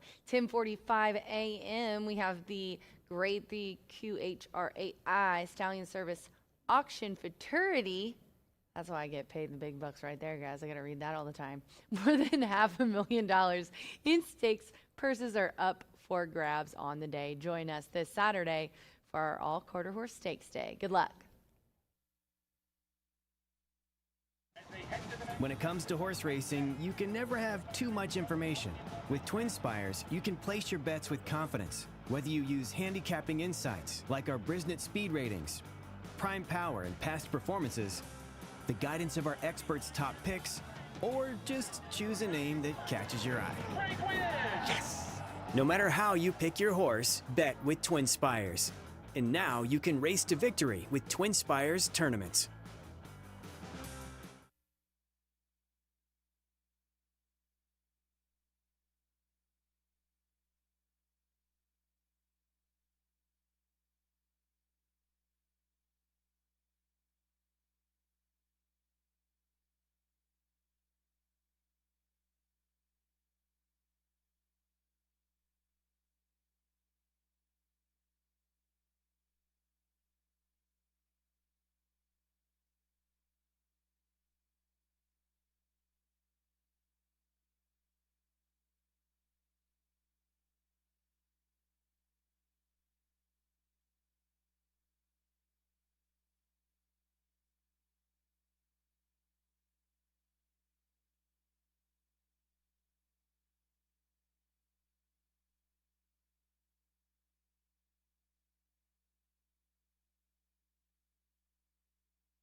Welcome back to Horseshoe Indianapolis, where it's late fire 5 time. One of my favorite times of the day. Means we're about midway through the racing card, at least through the thoroughbred portion. And we kick off the nation's lowest takeout, 11.99% takeout. Scratch number 5, some Baye King.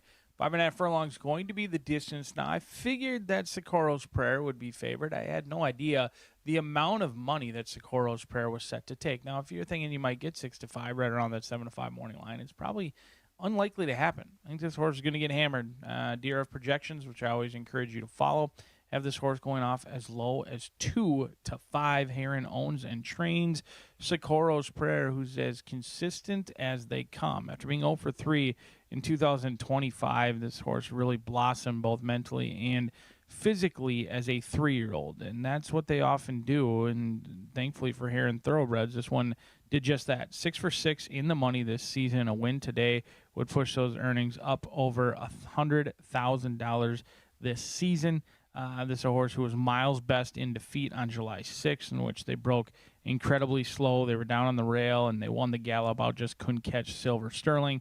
And then they got the neck down and got a favorable photo at just about even money here on July 27th. The horse, who's a hard-trying sort, can go to the lead, doesn't necessarily need it, is willing to pass runners, but maybe his best on the lead. And I think he's going to have to show some hurry up and giddy up, because with that scratch of the 5, while it may only be one scratch of a long shot in a horse who likely didn't have a whole lot of chances, it did somewhat change the complexion of the race as we move along to Costly Pass, a 5-year-old by Pass Rush who's incredibly fast.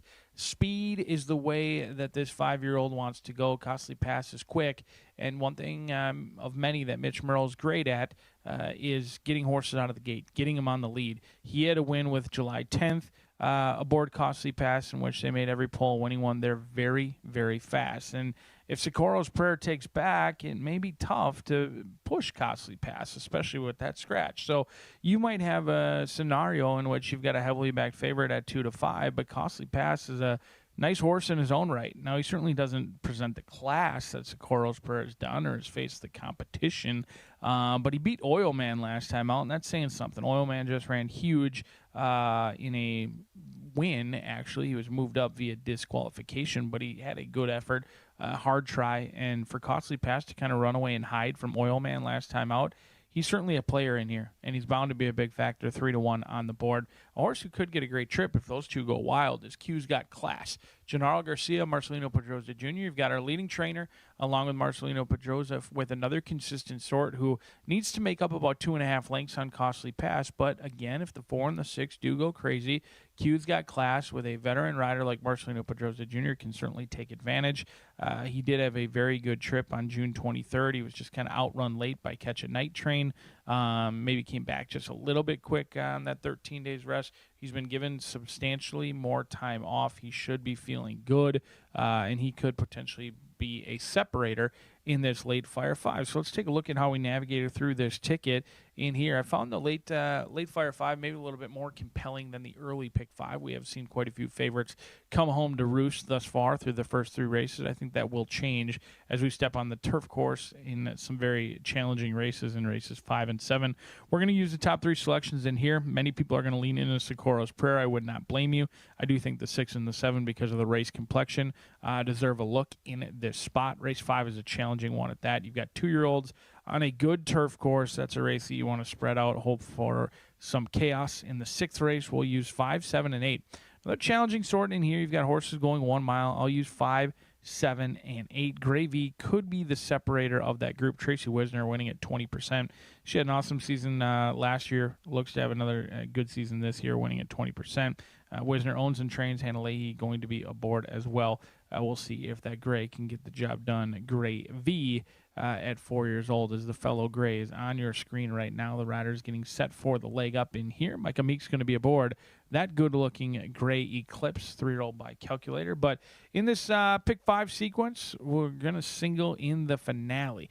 Mike Maker hasn't claimed very many, but he did here with Company You Keep, a 5-year-old, getting our leading rider, Fernando de la Cruz, who's already over 50 wins this season. The man just continues to produce success.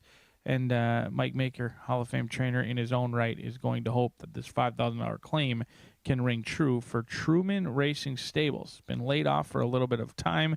Comes back at the $5,000 level in a reasonable spot. We'll see if they can get the job done. First off, the claim. They were the beaten 1-2 favorite when last seen. My guess is they're going to take some action again today, but you're getting 5-1 on the morning line. Potentially a 5-1 single, but we've got a lot of work to do if we want to be alive to that single in race number 8, as we are 6 minutes away from the 4th here at Horseshoe Indianapolis.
The horses called postward now for the fourth race.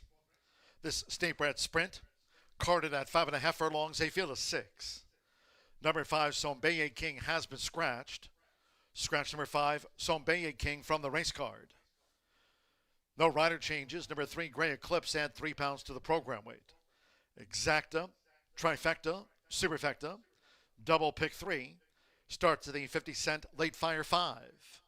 Main track fast, under sunny skies, turf course good, turf rail at 36 feet. Less than 2 minutes to post time. Get your wagers in.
Less than 1 minute to post time.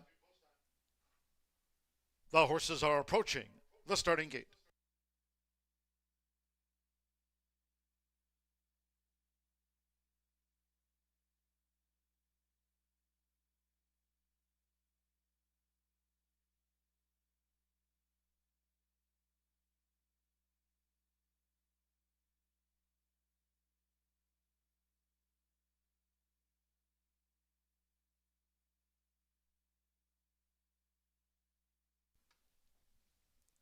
The horses have reached the starting gate. It is now post time. They're going in. Jose Gutierrez with Fool's Jester. Amir Mendoza with Sakara's Prayer. The John Harron 2. Danny Sheehy partners Ready to See. Mitch Burrow with Costly Pass. At 5.5 furlongs, 2 back. Micah Meeks, Gray Eclipse here, the starts of the 50-cent Late Fire 5. Good afternoon to all. Main track fast under sunny skies here. Turf course good, rail at 36 feet and 1 more. Marcelino Pedrosa Jr. with Q's Got Class. All in line.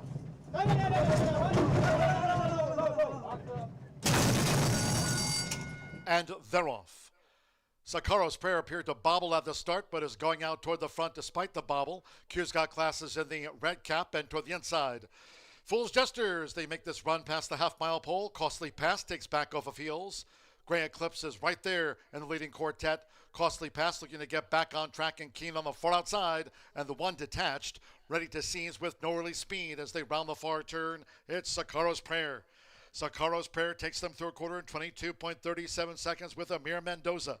Sakara's Prayer is on the point and has the lead coming toward the quarter pole from Q's Got Class, and on the outside, Costly Pass trying to gain 3 wide as Sakara's Prayer leads them for home. Gray Eclipse, Fool's Jester toward the inside. We trail back to Ready to Seize. Sakara's Prayer, confidently ridden by Amir, takes a peek back. And Sakara's Prayer leads Q's Got Class by a widening margin. 6 lengths past the 16th, with toward the inside Fool's Jester, and then Gray Eclipse running on. Costly Pass dropped away. Sakara's Prayer in full flight past the finish, won by 8 from Q's Got Class. Gray Eclipse was third, and then it's close.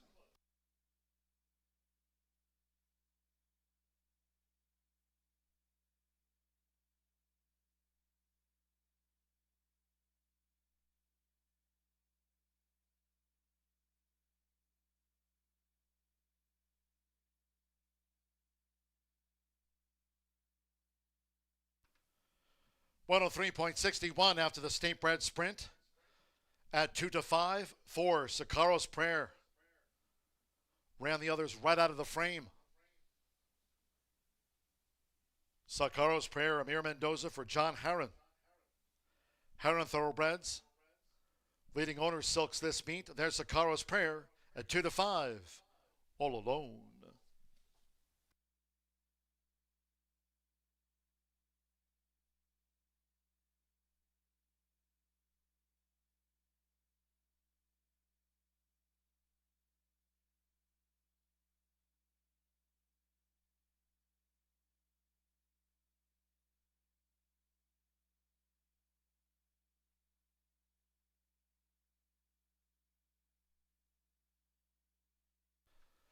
The judges have posted number 7, Q's Got Class, second over 3, Gray Eclipse third. One Fool's Jester was fourth. 103.61 after the running of race 4.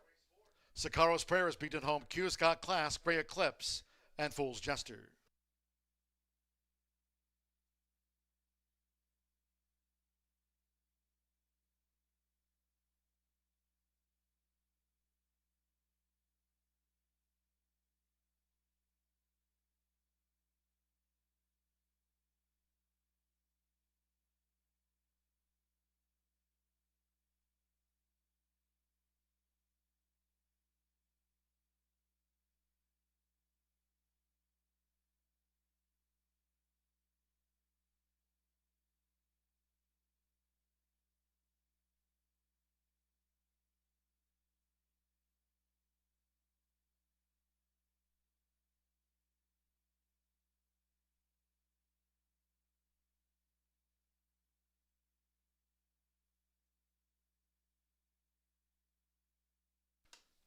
Result official. And the Murphy Trailer Sales winner's circle, it'll be the 4, Sicaro's Prayer with Amir Mendoza. Sicaro's Prayer is a 3-year-old dark bay brown gelding by Prayer for Relief. The City Weekend Mare, City Seduction for the trainers Heron Thoroughbreds LLC. John Heron trains this now 3-time winner. Horseshoe Indianapolis congratulates the connections of Sicaro's Prayer. Pick 3, $2.15. 4-7 exacta, $7.20. The 50-cent trifecta, $8.95. 2-4 double, $5.60, and the 10-cent superfecta paid $3.88. Fool's Jester was 4th. 6 ramp, 103.61. First of those on the turf today, course good, rail of 36 feet, race 5 of 9 on the docket. Old 11 run, number 1 Rudiger, debuts for Dana Bernard's Pin Oak Stud LLC. That's an ownership correction there. 11 run, exacta trifecta superfecta, double pick 3, and starts to the $1 Itoba late pick 4. Post time for the maiden juvenile turf mile, now 4:17.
And they're off.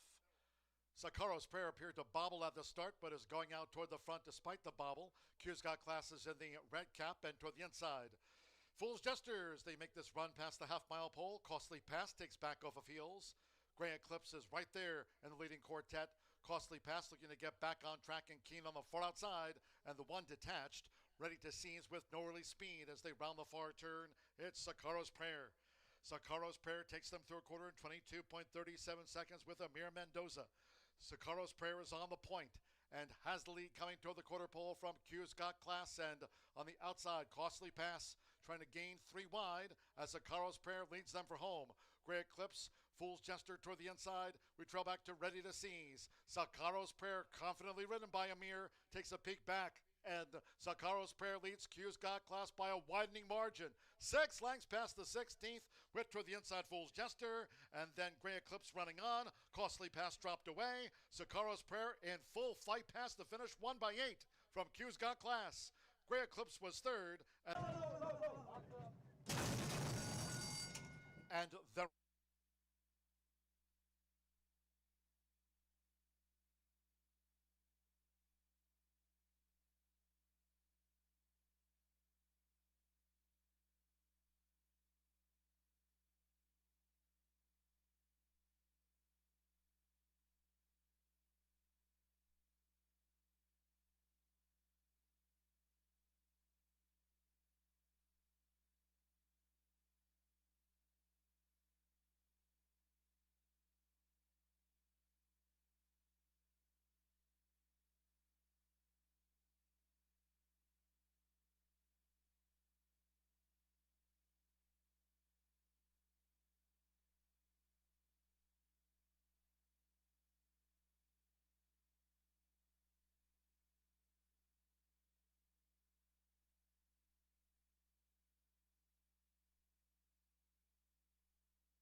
Good afternoon, everybody, and welcome to Horseshoe Indy, to the $1 Itoba Pick 4.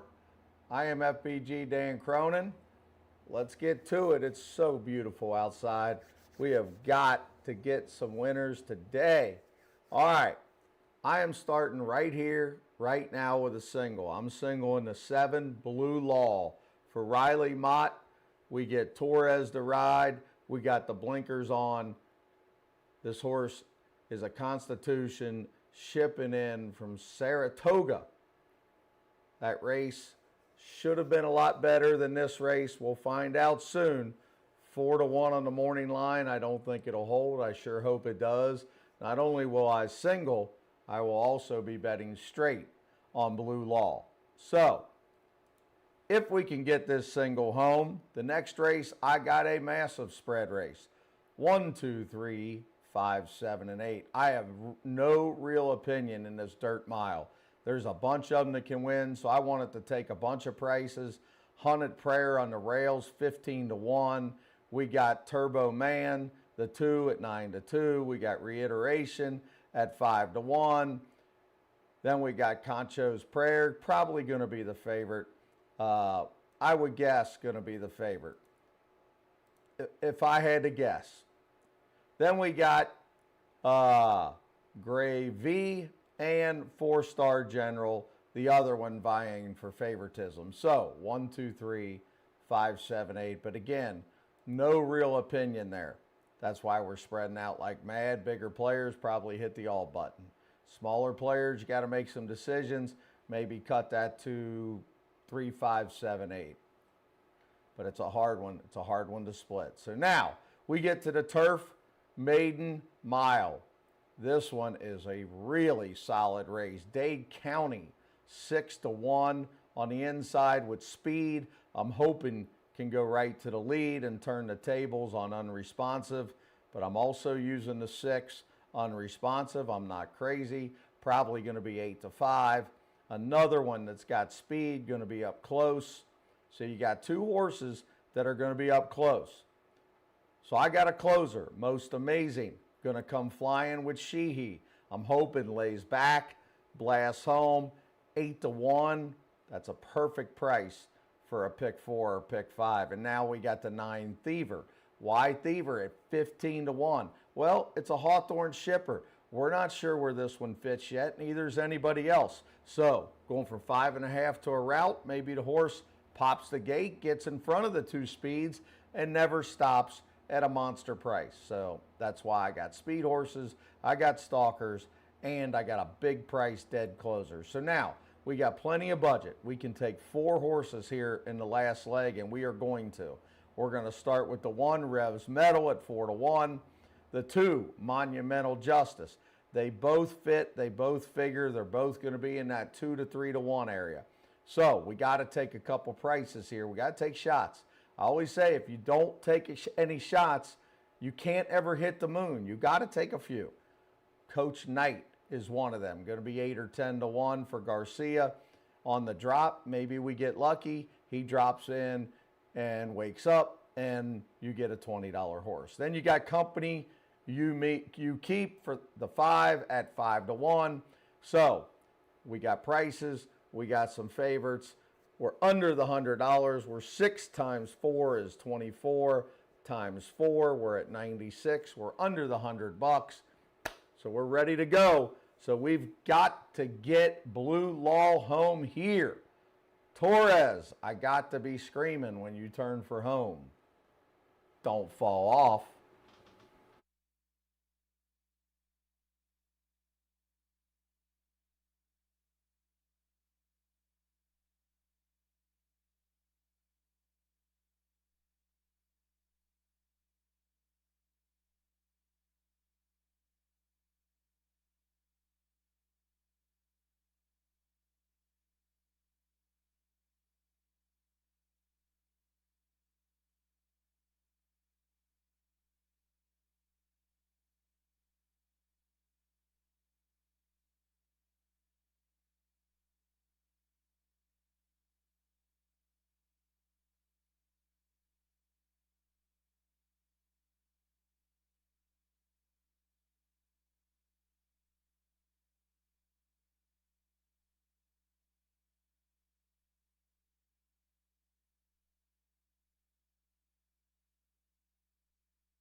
The horses called postward now for the 5th race. Maiden Juvenile Turf Mile, a field of 11. Juan Rudiger debuts for Pin Oak Stud LLC of Dana Bernard. That's an ownership correction for Rudiger. 11 run, exacta trifecta superfecta, double pick 3. Here are the starts of the $1 Itoba presented late pick 4. Turf course good, rail at 36 feet out there on the Caesars course. If you're wagering on the late pick 4, main track fast under sunny skies. Due up soon.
Modern Legacy here in the Royal Blue of Godolphin, 5-1 with less than 1 minute to post time. Jane Elliott for Owen Hardy and Godolphin. There's no standard risk, one of the newcomers. Danny Sheehy for Anamia. The By My Standards colt. No standard risk right now at 19-1. Mia Nichols rides Lord's Prayer. Only 11 run. Start here at the $1 ride Toba, late pick 4, and it's due off.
For the first time here today, crossing over to the turf course at Horseshoe Indianapolis.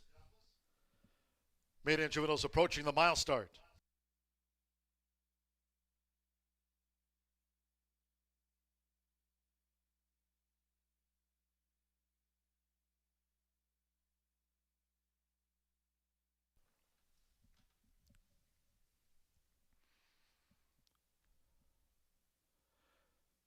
The horses have reached the starting gate. It is now post time. They're going in. First up, Victor Carrasco. Rudiger debuts here in the Hoosier State. Marcelino Pathosa Jr. with et al. Those join Rudiger. Loading at the mile. Jane Elliott with Modern Legacy. Jaime Torres, Blue Law. Debuted at Saratoga. Blue Law went in well. Martin Garcia with Grand Opry. Alex Ashar with Mad Mo. Loading at the mile. Manny Esquivel with Bex Sam has taken his position in the starting gate. Irving Moncada, Bourbon Doro drew 9. Evan Roman partners, My Awesome Gold coming up. And the gold, My Awesome Gold. Just a couple of them back. Danny Sheehy partners, No Standard Risk. One of the newcomers. One more, Mia Nichols with Lord's Prayer. It's the first of two here on the Caesars course, rated good under sunny skies. Turf rail at 36 feet here this week, and it's Lord's Prayer. Only 11 run. They're in the gate.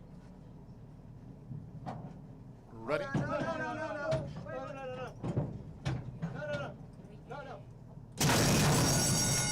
They're off. Even start.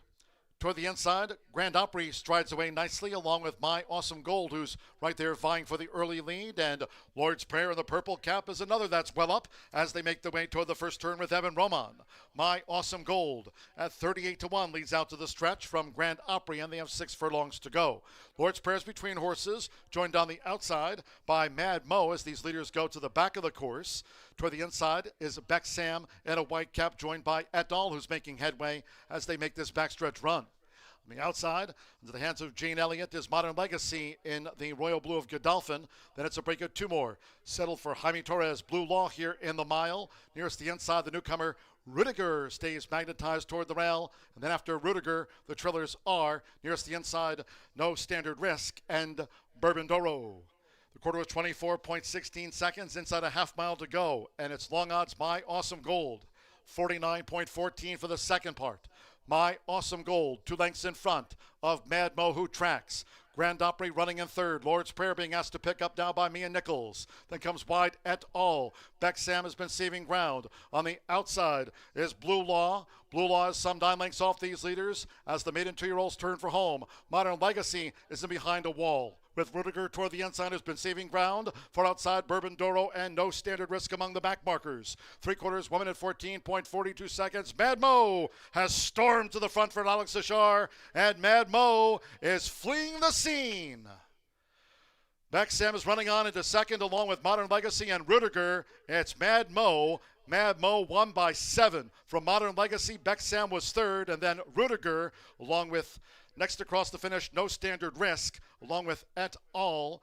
And Bourbon Doro.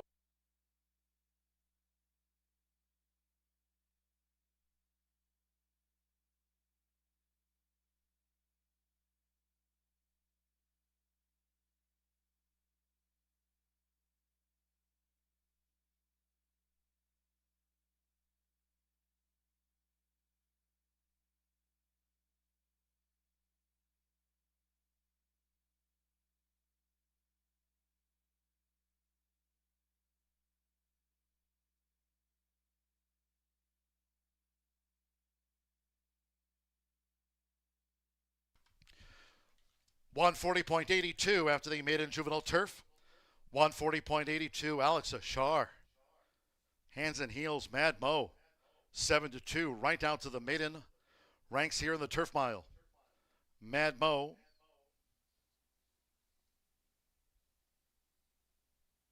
Just about a 7-length winning margin Modern Legacy, Beck Sam, Rudiger, no standard risk.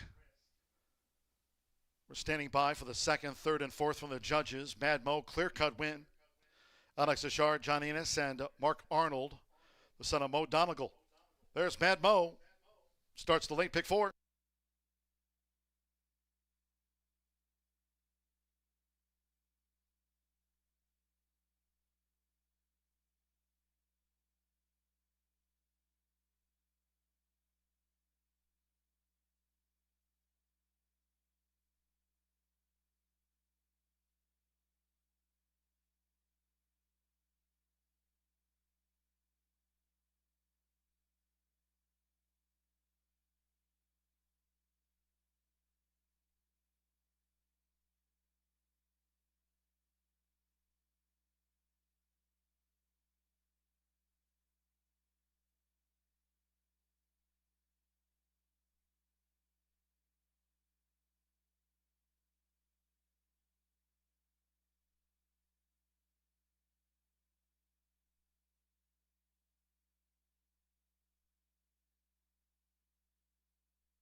The judges have posted number 2, Modern Legacy, second in the maiden turf. Number 4, Bex Sam, third, and 1, Rudiger, fourth. 8-2-4-1. Mad Mo has beaten home Modern Legacy, Bex Sam, and Rudiger. 140.82.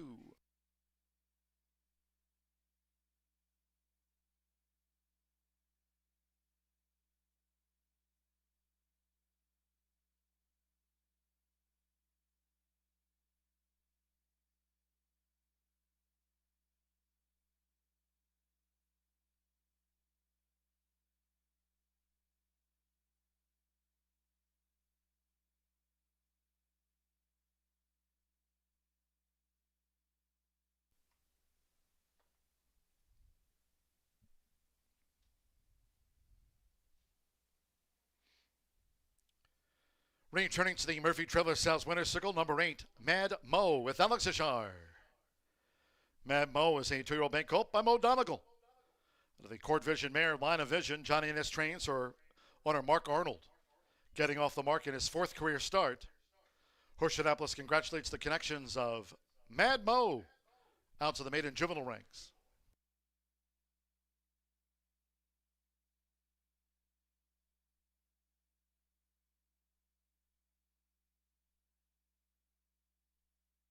Race 5 official.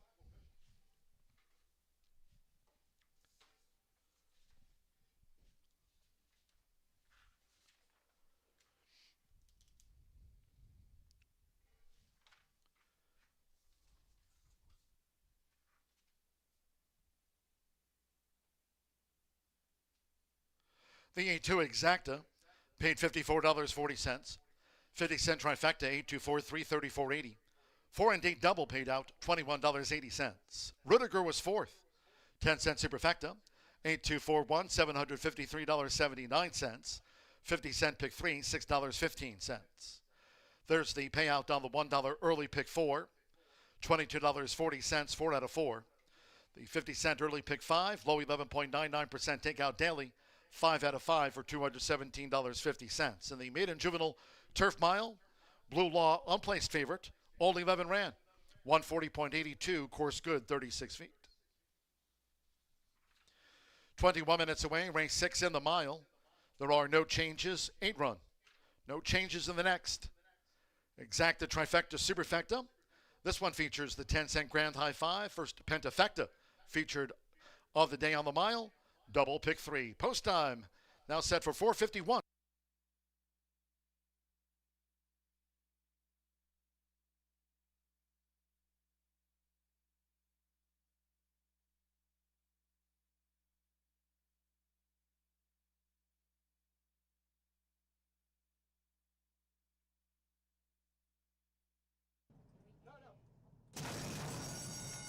They're off. Even start. Toward the inside, Grand Opry strides away nicely along with My Awesome Gold, who's right there vying for the early lead. And Lord's Prayer in the purple cap is another that's well up as they make their way toward the first turn with Evan Roman.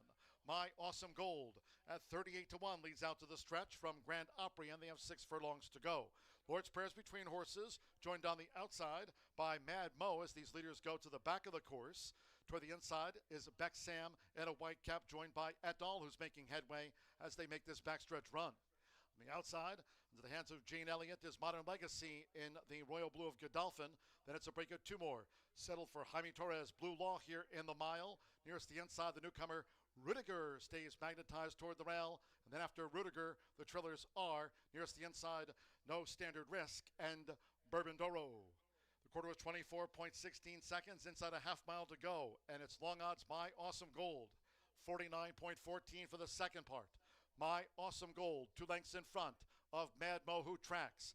Grand Opry running in third. Lord's Prayer being asked to pick up now by Mia Nichols. Then comes Wide Et al. Beck Sam has been saving ground. On the outside is Blue Law. Blue Law is some 9 lengths off these leaders as the maiden 2-year-olds turn for home. Modern Legacy is in behind a wall, with Rudiger toward the inside, has been saving ground. Far outside, Bourbon Doro and No Standard Risk among the back markers. 3/4, 1 minute 14.42 seconds. Mad Mo has stormed to the front for Alex Ashar, and Mad Mo is fleeing the scene.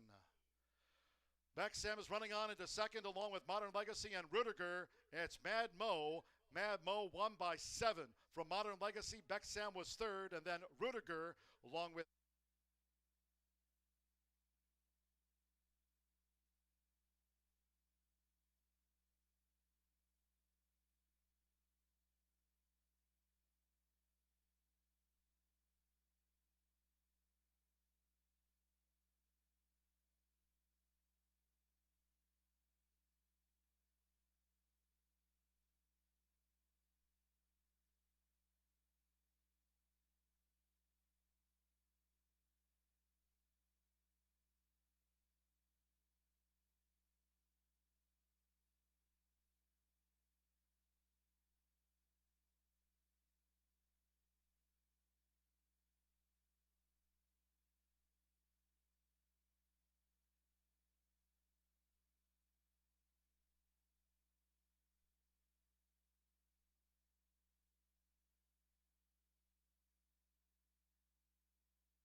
The horses stepping onto the track now for the 6th race. This over the mile, a field of 8. No program changes, all 8 start. Exacta, trifecta, superfecta. Here are the 10-cent grand high five pentafecta, featured for the first time on the program. The start of another rolling double in 50-cent pick 3, races 6, 7, 8. Fast track course good, out there on the Caesars course. Turf rail at 36 feet. Fast track for the mile. It's 3 minutes away.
The horses are approaching the starting gate, going down to the mile start.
The horses have reached the starting gate. It is now post time. Loading for the mile, Jose Gutierrez, Hunted Prayer first to the 8 to move in. Now Concho's Prayer, Fernando de la Cruz has a win on the card. Leads with 55 at the meet. Alberto Burgos with Turbo Man. Orlando Mejica, Shaggy in the City, takes his spot, all 8 run. Joe Ramos with Reiteration. Hanalehi with Gravy. Instinctually, Micah Meeks claims the 7-pound apprentice allowance.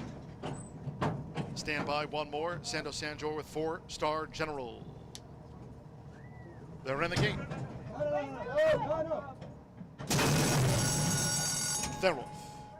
Concho's Prayer. There's Gravy toward the inside instinctually with Hunted Prayer, and 4-Star General gets position for the first turn run. It's Concho's Prayer, who leads up the near side for Fernando de la Cruz. Gravy second and close up at the 6.5. 4-Star General wide, but just gaining third from Hunted Prayer and Shaggy in the City in the black silks and cap between horses. Reiteration just covers Turbo Man with the rail and will settle back into the hands of Micah Meeks. Instinctually trails in 8th place. The quarter 24.34 seconds. Concho's Prayer for Fernando leads the mile. Concho's Prayer dictates terms by 3/4 of a length. Hanalehi keeps Gravy close to the leader. 4-Star General improving position on the outside now for Santo Sanjor, but wide.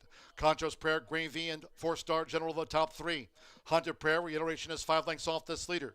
As they enter the far turn, Turbo Man being asked to pick up by Alberto Burgos with over 3 furlongs to go. The trailers are farther back then to Instinctually, who just relegated Shaggy in the City to last. It's Concho's Prayer. Half mile 48.25. Concho's Prayer on the edge of the quarter pole from 4-Star General as they turn for home after 3/4. For Concho's Prayer, 1 minute 13.54 seconds. Concho's Prayer leads by 3 to 4-Star General. Reiteration. Turbo Man down the center of the track and Gravy. They're deep in the final furlong with Fernando de la Cruz. Concho's Prayer. 4-Star General coming with a charge for Santo Sanjor. 4-Star General takes Concho's Prayer close to home. 4-Star General on top by 3. Real Concho's Prayer in. Turbo Man was third, and then Instinctually in Hunted Prayer.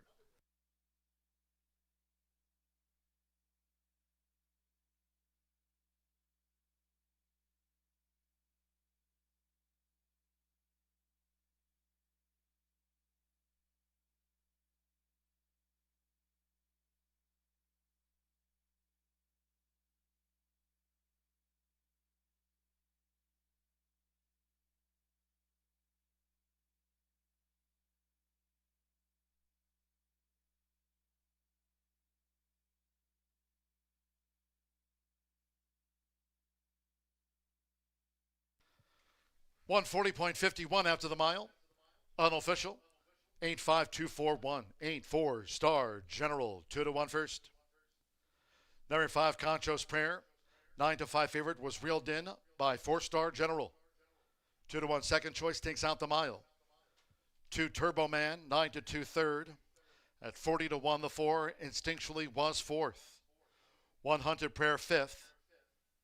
That for the Pentafecta. Reiteration was sixth.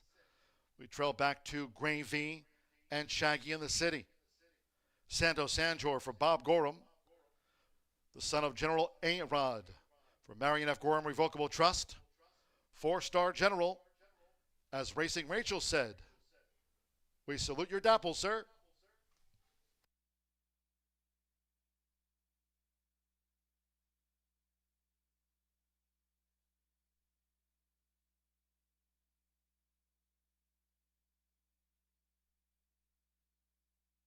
And the Murphy Trailer Sales Winner Circle is the 8 4-Star General with Santo Sanjor. 4-Star General, 4-year-old Darkberry Brown gelding by General A-Rod. Out of the Midnight Loot Mare.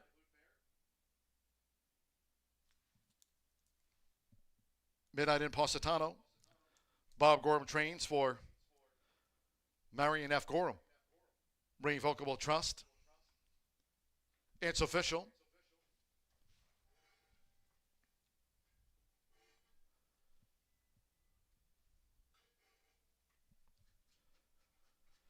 Hunter Prayer was fifth for the 10-cent Pentafecta.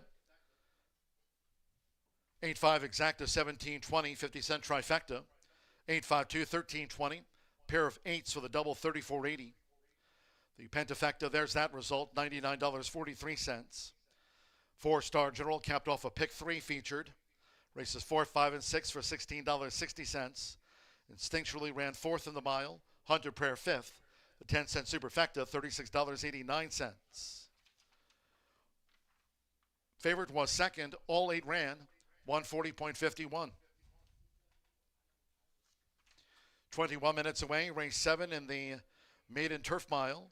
Scratch main track only entered 10 Pro Fever. Course good. Turf rail at 36 feet.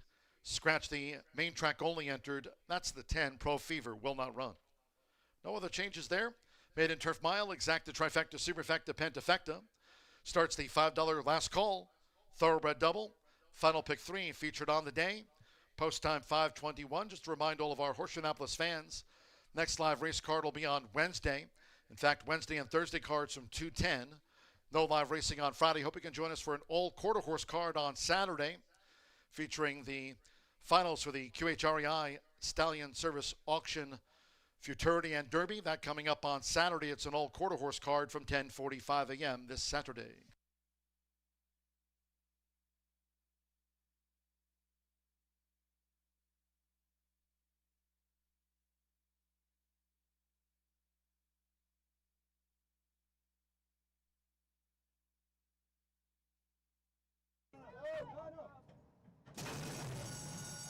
They're off. Concho's Prayer. There's Gravy toward the inside instinctually with Hunted Prayer, and 4-star General gets position for the first turn run. It's Concho's Prayer, who leads up the near side for Fernando de la Cruz. Gravy second and close up at the 6.5. 4-star General wide, but just gaining third from Hunted Prayer and Shaggy in the City in the black silks and cap between horses. Reiteration just covers Turbo Man with the rail and will settle back into the hands of Micah Meeks. Instinctually trails in 8th place. The quarter 24.34 seconds. Concho's Prayer for Fernando leads the mile. Concho's Prayer dictates terms by 3/4 of a length.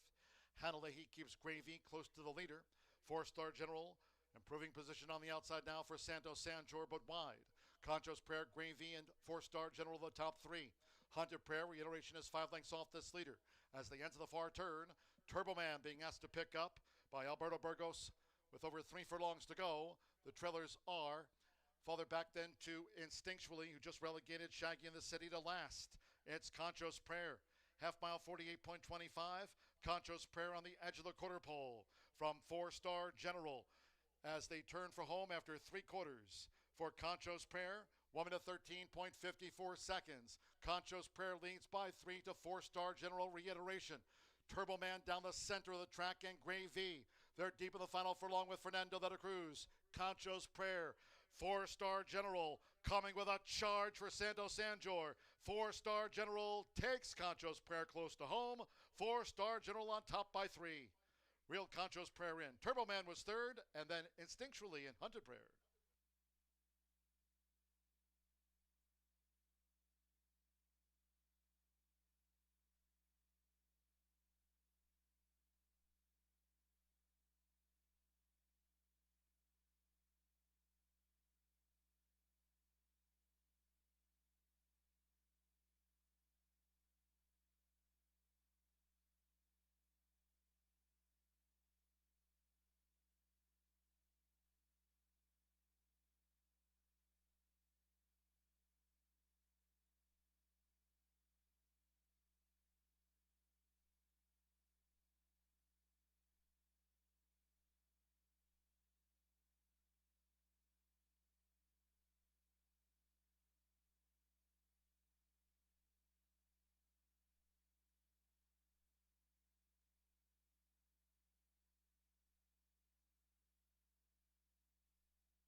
Please note in this upcoming 7th race, number 1, My Friend Wilson, now 1 pound over.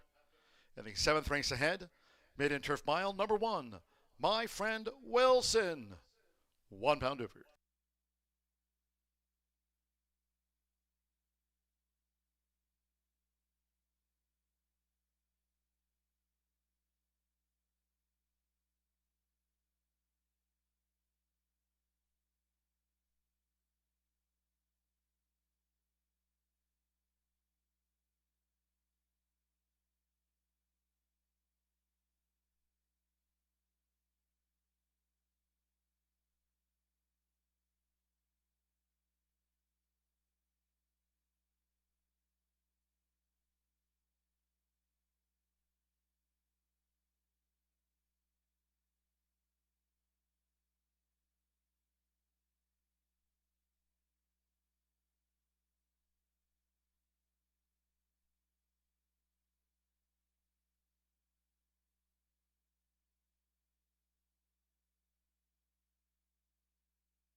Welcome back to Horseshoe. Indianapolis will be on the turf again for the second time of the day. No horseshoe hat trick, only 2 carded for the turf. We'll be back on that turf course tomorrow, and boy, do we have an excellent card tomorrow. Not only do we have a great card out on the track, but the analysts coming in, some of the most premier. Fat bald guy, Dan Cronin's going to grace us with his demeanor and his wise handicapping, along with Maddie C. The Hammer Time or the knockout punch, Maddie C. is going to blow us away with some analysis tomorrow on track in Shelbyville. Certainly looking forward to shaking their hand and saying hello. We'll be on the turf hopefully tomorrow, as long as the weather does continue to communicate. Our turf course looks like it's dried out a lot today compared to yesterday.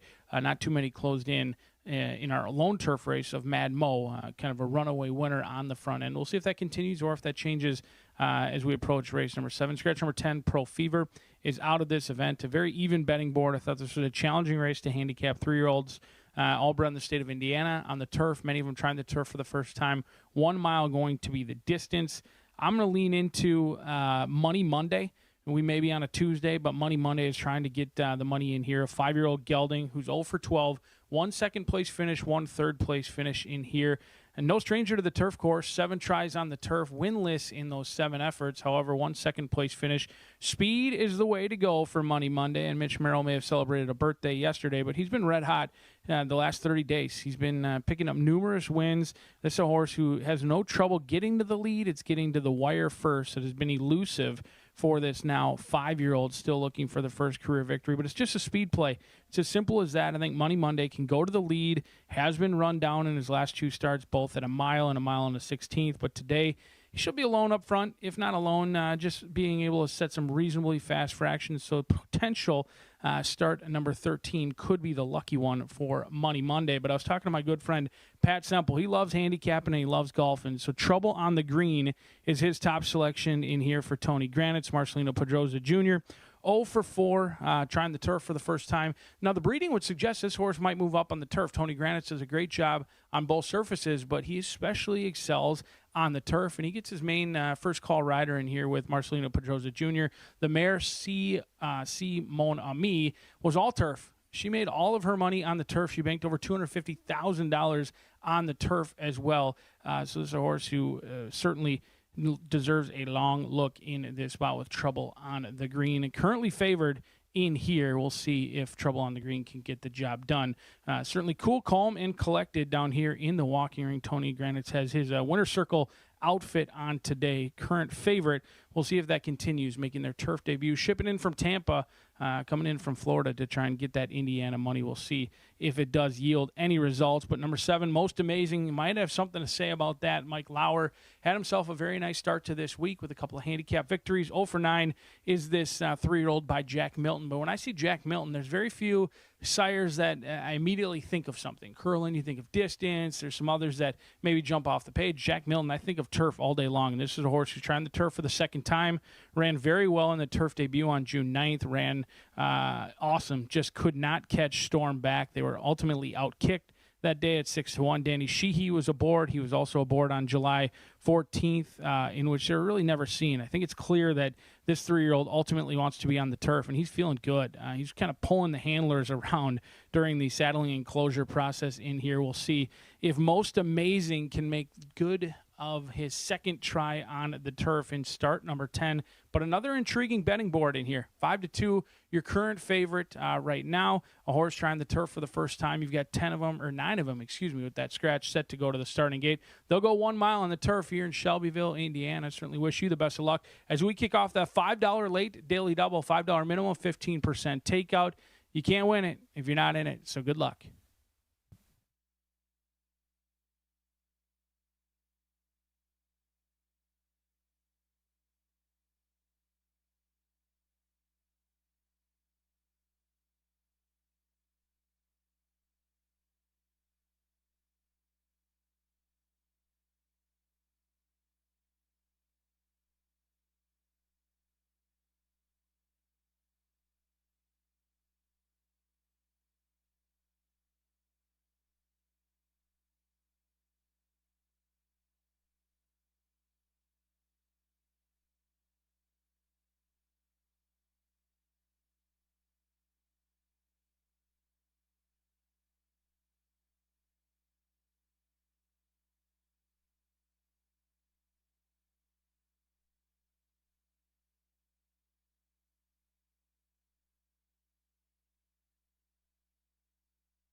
The horses coming onto the track now for race 7.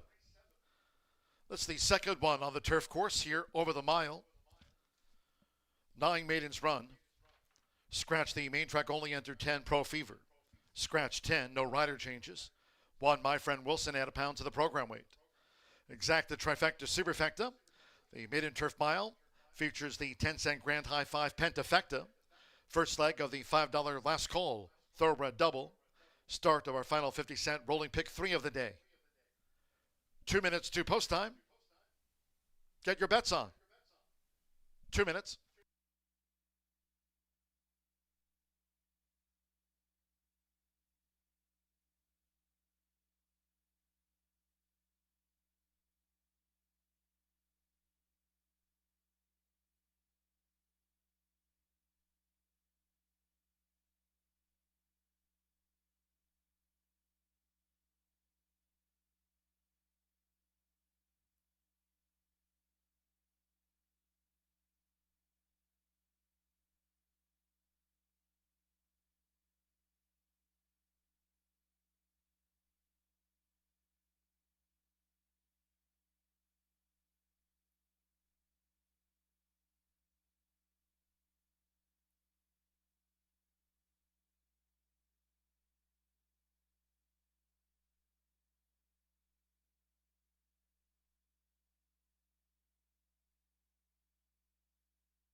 The horses are approaching the starting gate.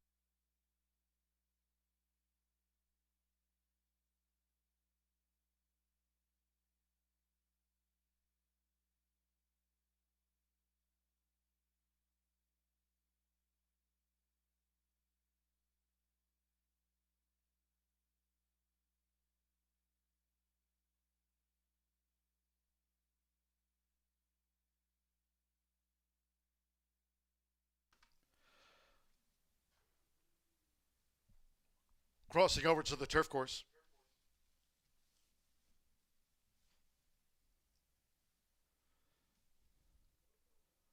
Arriving at the mile start here for the maiden. It is now post time. They're going in. Andres Aloha with My Friend Wilson. Mitchell Merle, Money Monday, joins My Friend Wilson. Sammy Bermudez with Dane County has taken his position within the starting gate. Fernando de la Cruz with Unresponsive, like My Friend Wilson, both for Michelle Elliott. Joe Ramos with Almo. Danny Sheehy partners, Most Amazing, loading up. Marcelino Pedroza Jr., trouble on the green to post 4. Course rated good. Turf rail this week out there on the Caesars course at 36 feet. Trouble on the green. Johnny Ringo, Walter Rodriguez won our seconds of the day, and one more. Orlando Mexico with Fever. Over the mile. All in. And they're off. Money Monday between horses. Almo and right there, Trouble on the Green. Here comes an early bid by Unresponsive. And Most Amazing, another that's well up as they make their way toward the first turn. With Mitchell Myrtle, it's Money Monday, who just leans Almo out to the stretch. Trouble on the Green is in between horses. Unresponsive is out deep on the course with just inside 6 furlongs to go.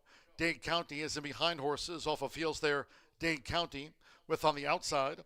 Most Amazing now going up the back. Then comes Thiever on the extreme outside. Johnny Ringo, My Friend Wilson trails the maiden turf. The first quarter, 23.42 seconds. And with Joe Ramos, it's Almo. Almo leans here. A close-up Money Monday, going past the half-mile pole neck and neck with Unresponsive. Perched just off them third for Fernando de la Cruz. Trouble on the Green stays rooted to the rail in fourth. Most Amazing is making headway between horses with Thiever racing wide 5 lengths off these leaders. Dade County, My Friend Wilson, and Johnny Ringo's last. Half mile 47.91 on the far turn run here on the Caesars course. It's Almo coming toward the quarter pole. Right there is Unresponsive. Money Monday also at the point of attack. Most Amazing starting to quicken into this for Danny Sheehy as these maidens straighten away. It's Almo with Most Amazing on the far outside. Toward the rail, Trouble on the Green responding to pressure with 1 furlong to go. It's Almo who just has the advantage. Trouble on the Green. Most Amazing is still staying on. They come past the 16th, and with Danny Sheehy emerging is Most Amazing, who's pulled away to win by 3.5 from Trouble on the Green. Almo third, Unresponsive fourth, and Thiever finished back in fifth.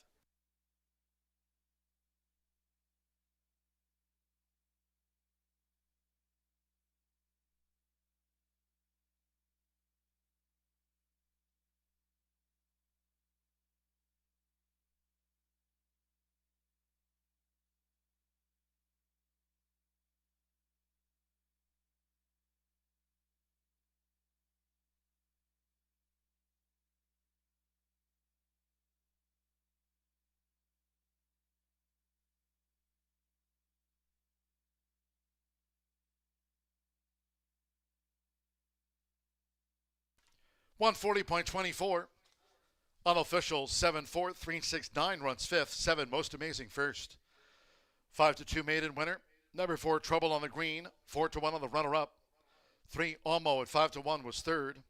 Number 6 Unresponsive 5-2 fourth, and at 22-1 odds. Number 9 Thiever gets into the frame for the Pentafecta. Most Amazing out to the maiden ranks. Danny Sheehy for Mike and Penny Lauer at 5-2.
Rain Salt official.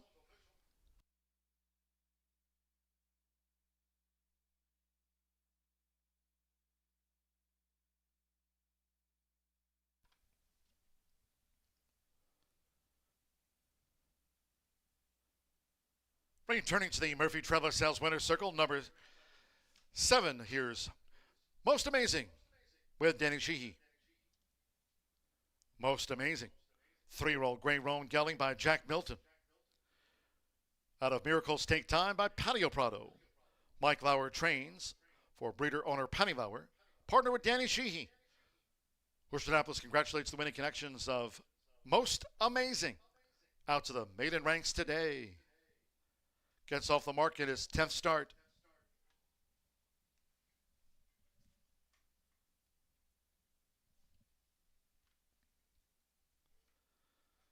The 7-4 exacta paid $43.40. 50-cent trifecta, 743, $57.90. The 10-cent pentafecta, Thiever was 5th. Returned $451.13. 50-cent pick 3, $38.30, capped off by Most Amazing. 8-7 double, $44.20. 10-cent superfecta, 7-4-3-6, $54.61. 9 ran, course good, 140.24, rail at 36 feet. Couple to go on the fast main track both. In the mile, race 8, all 9 run, no changes. Exacta, trifecta, superfecta, the pentafecta. Starts our final double of the day. Post time 5:50.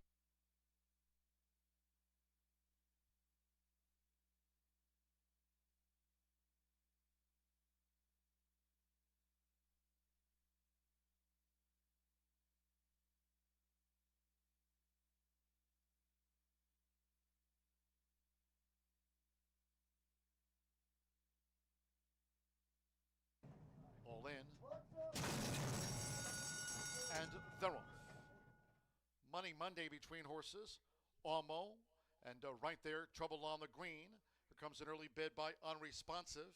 And Most Amazing, another that's well up as they make their way toward the first turn. With Mitchell Myrtle, it's Money Monday, who just leans Almo out to the stretch. Trouble on the Green is in between horses. Unresponsive is out deep on the course with just inside 6 furlongs to go. Dade County is in behind horses. Off of fields there, Dade County with on the outside. Most Amazing now going up the back. Then comes Thiever on the extreme outside. Johnny Ringo, My Friend Wilson trails the maiden turf. The first quarter, 23.42 seconds. And with Joe Ramos, it's Almo. Almo leads here. A close-up Money Monday going past the half-mile pole neck and neck with Unresponsive. Perched just off them third for Fernando de la Cruz. Trouble on the Green stays rooted to the rail in fourth. Most Amazing is making headway between horses with Thiever racing wide 5 lengths off these leaders. Dade County, My Friend Wilson, and Johnny Ringo's last. Half mile 47.91 on the far turn run here on the Caesars course. It's Almo coming toward the quarter pole. Right there is Unresponsive. Money Monday also at the point of attack. Most Amazing starting to quicken into this for Danny Sheehy as these maidens straighten away. It's Omo with Most Amazing on the far outside. Toward the rail, Trouble on the green responding to pressure with 1 furlong to go. It's Omo who just has the advantage. Trouble on the green. Most Amazing is still staying on. They come past the 16th, and with Danny Sheehy emerging is Most Amazing, who's pulled away to win by 3.5 from Trouble on the Green. Almost third, unresponsive fourth, and Thiever finished back in fifth.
Please note in the upcoming 8th race over the mile, number 9, Load 'em Up Justice, now add 2 pounds to the listed program weight there.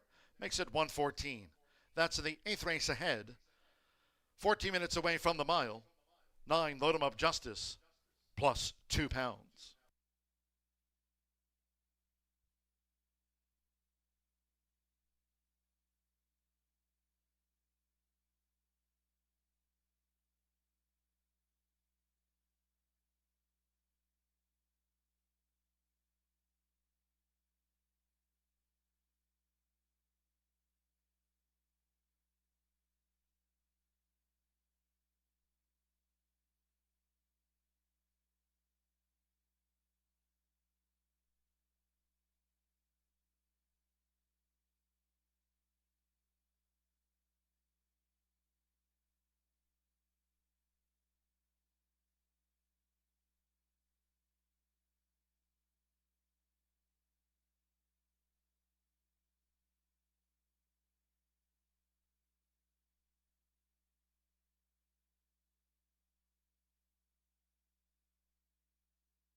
Most Amazing takes a lot of the late action and has the best late action out on the racetrack and gets the victory in there. 740 for Most Amazing, and another Lauer win this week as we move along to your final daily double opportunity in here on a Tuesday, featuring both thoroughbreds as well as quarter horses. No scratches or changes.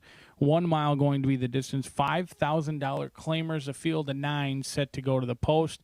I'm going to try Company You Keep for Terman Racing Stables. First, start off the claim.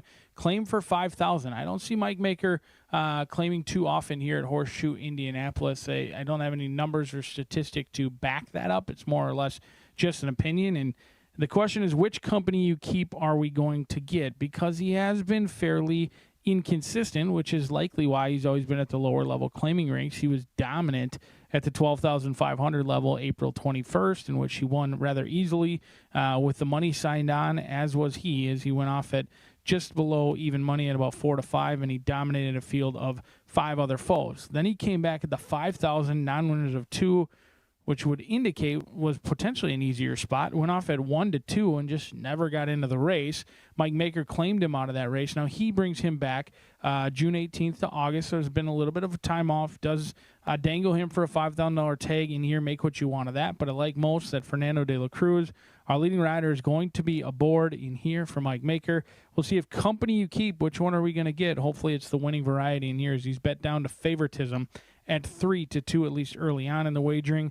However, I do believe this guy is likely going to go off favored in this spot. But your clear second choice is going to be Monumental Justice for Blanca Salazar. Thomas Medina sends out this 6-year-old Super Saver colt, and boy, he's a good-looking chestnut. He's got 4 wins from 23 starts. He exits a 4th-place finish against significantly tougher. Take It and Run would be about 1 to 100 in this field, and Take It and Run ran away and hit. Now, I know Monumental Justice was defeated by 17 lengths. However, it was a strung-out field. You can kind of envision Take It and Run made it a one-horse race right from the jump, won by 10 lengths. Second-place finisher was then 4 lengths clear of third, who was 4 lengths clear of fourth. It was a merry-go-round effort by the winner that day, and it was a very strung-out field in which I'm sure Santos Sanger and many others just knew there was going to be brighter days ahead for their animals and wrapped them up and saved them for their next event. And this one is well-spaced, about 26 days since that last effort for Monumental Justice, getting a ton of class relief. There's certainly no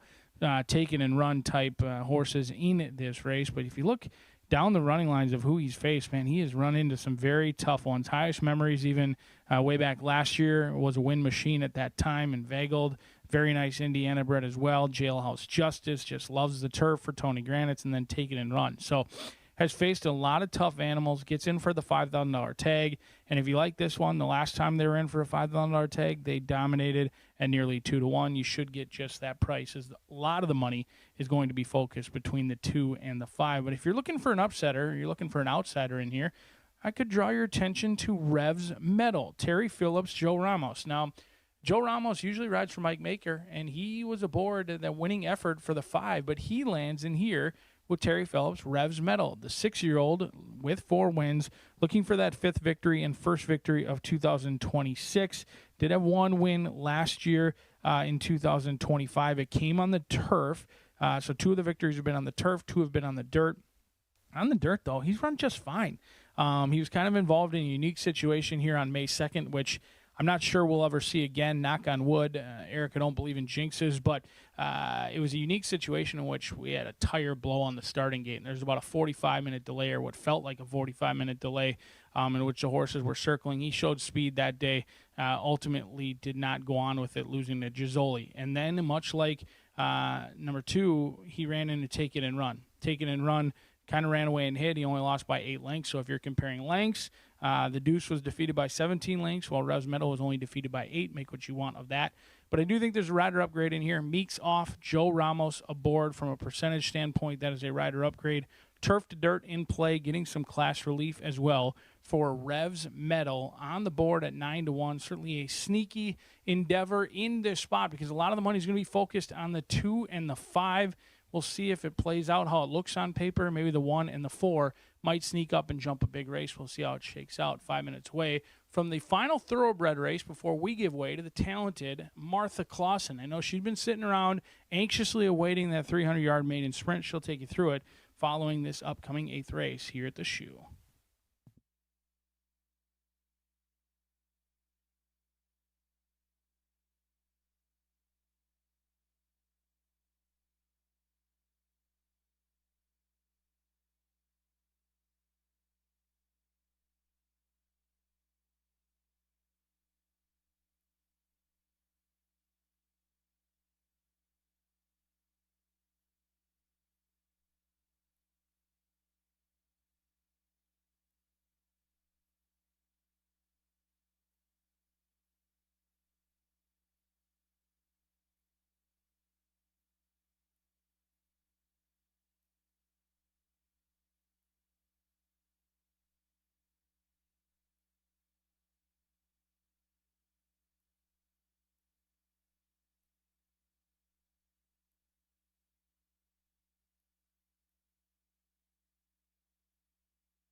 The horses coming onto the track now for the 8th race.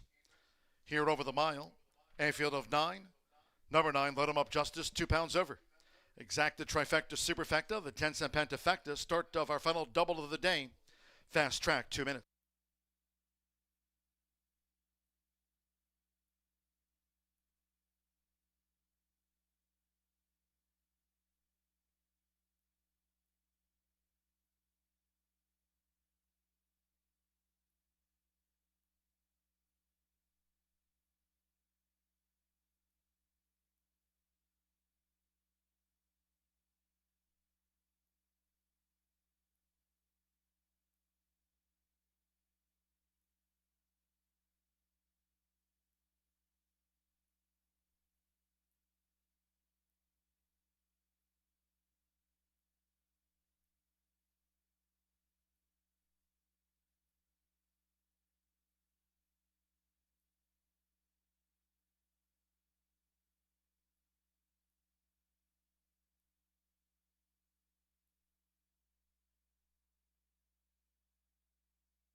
The horses are approaching the starting gate, going down to the mile start.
The horses have reached the starting gate.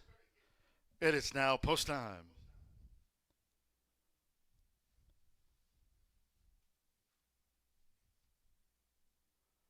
Loading at the mile start. Orlando Mexico, Mansfield Tiger. Joe Ramos, Revs Medal. Mansfield Tiger joins. Here all 9 run over the mile. Fernando de la Cruz with Company You Keep installed as the 4-5 favorite. Company You Keep. Sando Sanjor, Monumental Justice. Jose Gutierrez partner, Star Review. Now moving into the starting gate. Black, white, and gold, Joseph Bimmer. The Tuesday score sheet. Me and Chile, Amir Mendoza has a win on the card. Company You Keep. Even money favorite. Summer Pauly with Coach Knight, Me and Chile. Out to 18-1 on Me and Chile.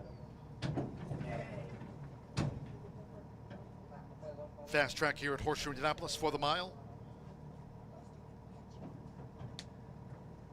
Company You Keep now the 6-5 favorite. Fernando de la Cruz with a win on the card. Me and Chile joins, so stand by. 84-1.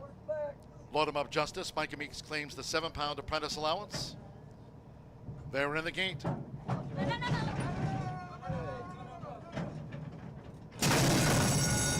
And they're off. Revs Medal, first into the starting gate, was real slow to go as the others line up and charge for the first turn.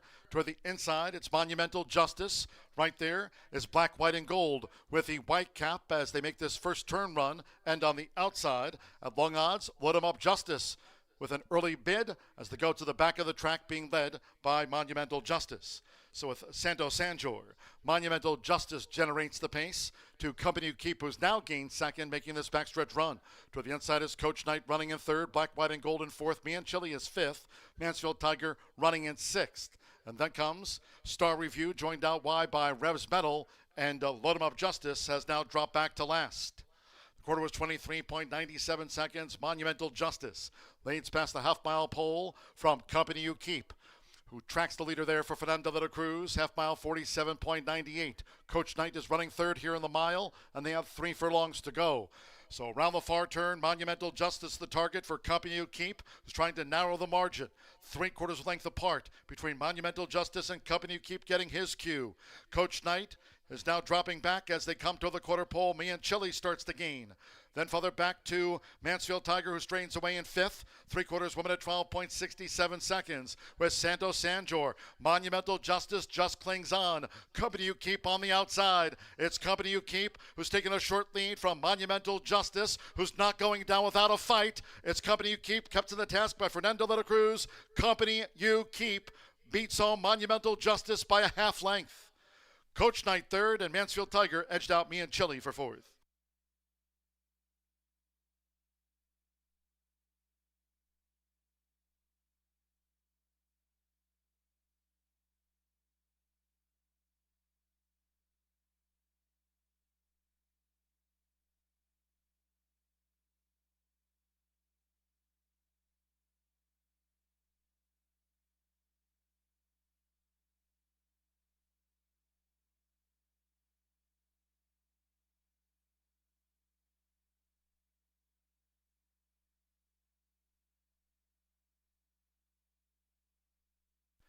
$138.60 after the mile. 5-2-4-7-8-5. Company You Keep. 8-5 first to Monumental Justice. 2-1 second. Game effort. The 4 Coach Knight at 7-2 third. 7 Mansfield Tiger. 8-1 fourth, and 8 Me and Chile. 16-1 was fifth. 138.16. Couple wins on the card for the meet leader Fernando de la Cruz. Here for Mike Maker. Terman Racing Stable. 8-5 favorite. Company You Keep home.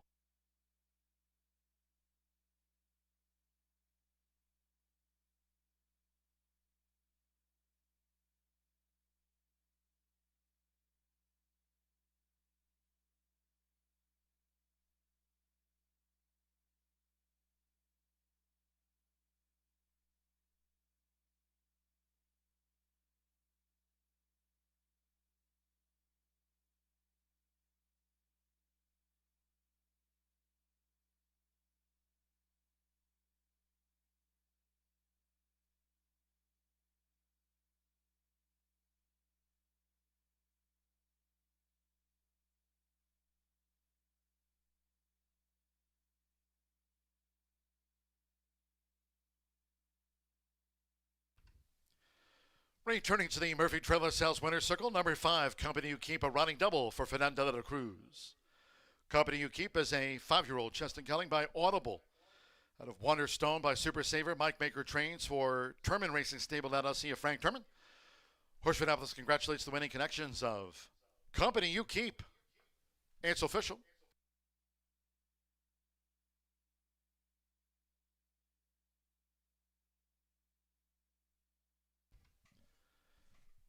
The 5-2 exacta paid $16.40. 50-cent trifecta, $11.85. Mansfield Tiger was 4th. 10-cent superfecta, $10.14. Pick 3, $21.80. The 10-cent pentafecta, $26.48. Me and Chili ran 5th. 7-5 for the $5 last call double, $53.50. The $1 Itobo late pick 4, $230.60. And the 50-cent late fire 5. That result paid out on 5 of 5.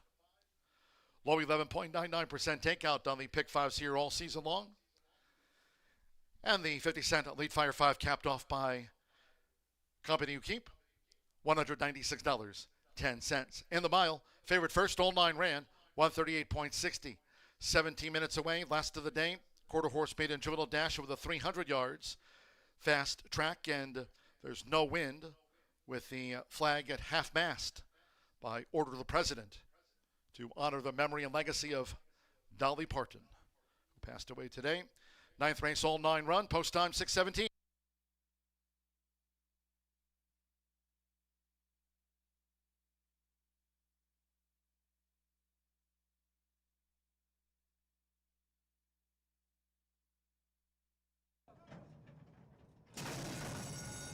And they're off. Revs Metal, first into the starting gate, was real slow to go as the others line up and charge for the first turn.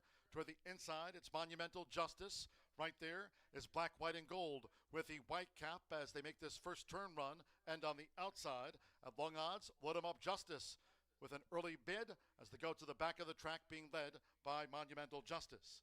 So with Santo Sanjor, Monumental Justice generates the pace to Company You Keep, who's now gained second, making this backstretch run. To the inside is Coach Knight running in 3rd, Black, White, and Gold in 4th. Me and Chili is 5th. Mansfield Tiger running in 6th. And then comes Star Review, joined out wide by Revs Metal and Load 'em Up Justice against Monumental just past the half-mile pole from Company You Keep, who tracks the leader there for Fernando de la Cruz, half-mile 47.98. Coach Knight is running 3rd here in the mile, and they have 3 furlongs to go. So around the far turn, Monumental Justice the target for Company You Keep, who's trying to narrow the margin. 3/4 length apart between Monumental Justice and Company You Keep getting his cue. Coach Knight is now dropping back as they come to the quarter pole. Me and Chili starts to gain. Then further back to Mansfield Tiger, who strains away in 5th. 3/4 woman at 12.67 seconds with Santo Sanjor. Monumental Justice just clings on. Company You Keep on the outside. It's Company You Keep who's taking a short lead from Monumental Justice, who's not going down without a fight. It's Company You Keep, kept to the task by Fernando de la Cruz. Company You Keep beats home Monumental Justice by a half length. Coach Knight 3rd, and Mansfield Tiger edged out Me and Chili for 4th.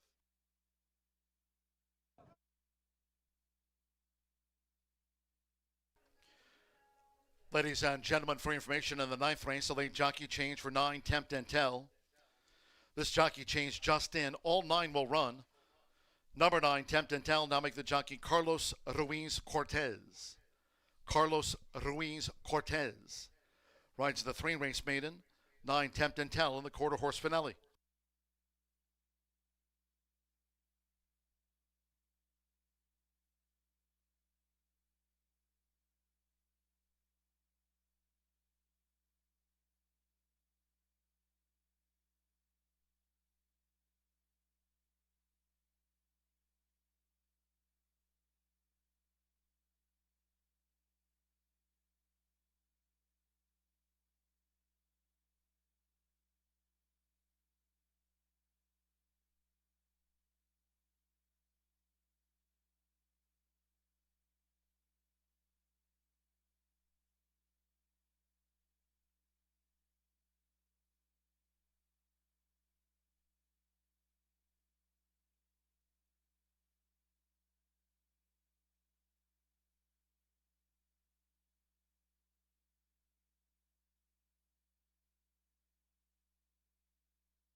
Once again in this upcoming 9th race, a quarter horse maiden juvenile dash over 300 yards. 9 Tempt Intel, that late jockey changed to Carlos Ruiz Cortez. Now add 3 pounds to the listed program weight there. Makes it 127 corrected. Carlos Ruiz Cortez on 9 Tempt Intel plus 3 pounds over.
Well, another absolutely gorgeous day at Horseshoe Indianapolis. Don't we deserve it? Yes, we do.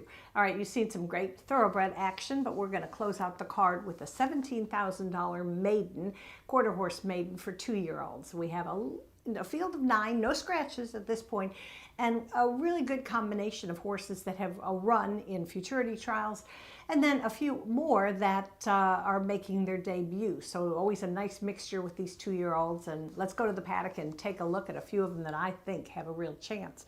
And my top choice is going to be number 8, and that's Burning Kiss, who's making her 5th start for trainer Claudio Barazza. She's a filly sired by Kiss My Hawks, and the dam is a Escondido Beach mare by the name of Botticelli Beach, and a horse that a mare has been really productive for Claudio. He loves her. He goes to Sherry Miller's farm, and he makes sure he's got another Botticelli Beach in his stable. Now, Burning Kiss qualified for the 136,000 Jaguar Rocket Futurity. Didn't really do the best possible, but that's because the winner was the undefeated Wild Over Corona. We've talked about him quite a bit. You'll see Wild Over Corona in Saturday's final of the QHRAI Stallion Service Auction. So obviously, good chance today for Burning Kiss with veteran rider Edgar Diaz in the irons. All right, let's talk about number 7. That's Hinini Grace. It might be Hinini Grace. It's a Hebrew name, according to trainer Mallory Norton. And so if I botched it, my apologies to the connection. But going for the 3rd race, career race, began at Remington Park. Mallory is based in Oklahoma, but has set a string up here, had a really nice victory, a couple nice wins so far, but we all really were impressed with the maiden breaking score yesterday from JF, requesting a flyby. Whew, that was an amazing race and a beautiful ride by Jimmy Brooks, who will be back Saturday. We'll like to see that. Anyway, this is a filly by Freight Train B. She's trained by Mallory Norton, as I mentioned, and I think you're going to see a good effort from her. Not a lot of experience, just 2 starts under her belt, but certainly fared well in her debut at Horseshoe Indy. I look for a little bit more today. All right, let's move to number 6. That's Miss Apolitical, a filly by Apolitical Jess, sold for $125,000 at the Ruidoso Select sale, and is going to make the 3rd start for trainer Ricardo Martinez. He's going to utilize the flipping halter, as this filly was a little anxious in the starting gate, and you really can't have that in quarter horse racing. You need that good break and a clear path to the wire. So the flipping halter may help her, and of course jockey Martin Munoz, always very good for Ricardo's barn. And I'll round out my top 4 with number 3, the Dispatcher. I really like that name. Debuts for leading quarter horse conditioner Tim Eggleston, bred in Texas by a breeder that I have tremendous respect for, and that's Bobby D. Cox. This is a gray son of Hawkeye out of an Ivory James mare, posted 3 solid works. Remember, this is a firster, one of several, but I kind of like the breeding and the pedigree and connections. So we'll see if Eduardo Diaz can get this gelding to have a really good first out. All right, so we're going 8, 7, 8763 are my top selections. Yesterday's quarter horse Pentafecta, have to throw that in, at 10-cent wager, paid a whopping $1,477. So you got to go for it once again today. Throw in a long shot, and I would maybe recommend number 4, BP Happy Jack, 15-1. An Oklahoma-bred son of A. Riven, making the 3rd start for Tony Cunningham. I'll just leave you with In Tony We Trust. Let's hit that quarter horse Pentafecta today. All right, well, good luck to everybody. We're definitely looking forward to Saturday's all quarter horse day, 10:45 a.m., 10 races, several champions to be crowned. Looking forward to being there in person with my friend Rachel and, of course, the best announcer in the universe, John G. Dooley.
For a final time here at Horseshoe Indianapolis today, paddock judge Brandy Bell with the call for Riders Up.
The horses called postword for the 9th race.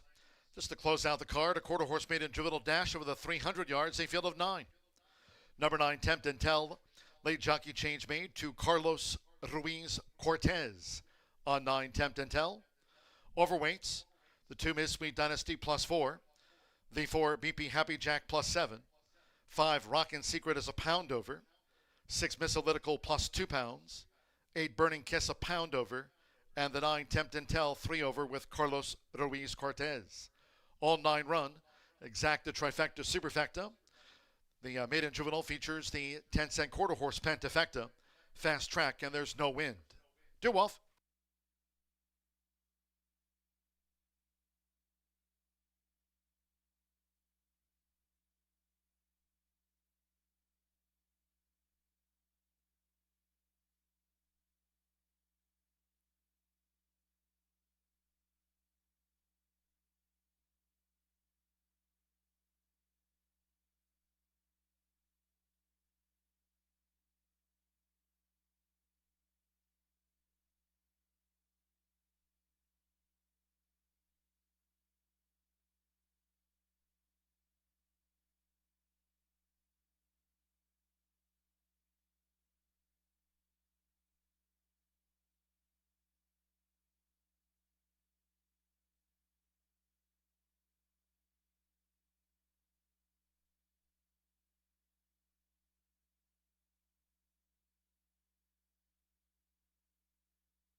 The horses are approaching the starting gate.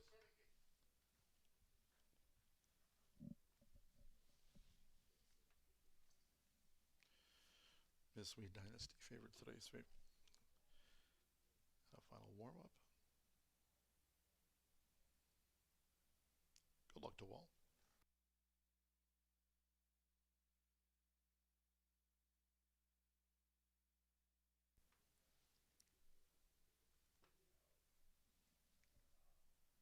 The horses have reached the starting gate. It is now post time. Loading at the 300-yard start. Giovanni Flores Munoz with favorite Tres. Miss Sweet Dynasty coming up. Miss Sweet Dynasty went in well, joined favorite Tres. Rockin' Secret.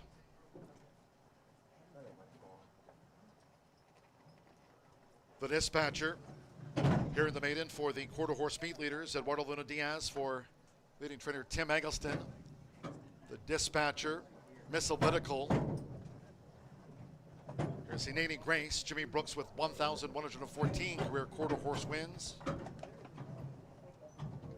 Straightening out the Dispatcher. Hineni Grace went in well.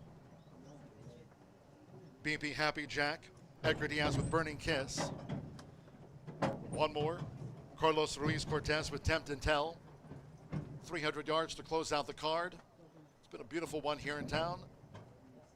We were under sunny skies, a fast track, and no wind. Up comes Tempt and Tell, 10-1. Burning Kiss, 2-1. Now Hineni Grace, final favorite. Rockin' Secret is rocking the gate. Settled, all in. Off in the Tuesday finale. Hineni Grace just peels away from the gate for Jimmy Brooks. Couldn't have started any better. Inside challenge for Miss Sweet Dynasty. Well inside the final 220 yards. Burning Kiss is coming with a run. It's Hineni Grace. Hineni Grace. And Hineni Grace takes it for Jimmy Brooks from Burning Kiss with Miss Sweet Dynasty. And then Miss Analytical and Tempt and Tell finished over here on the stand side rail after the 300 yards.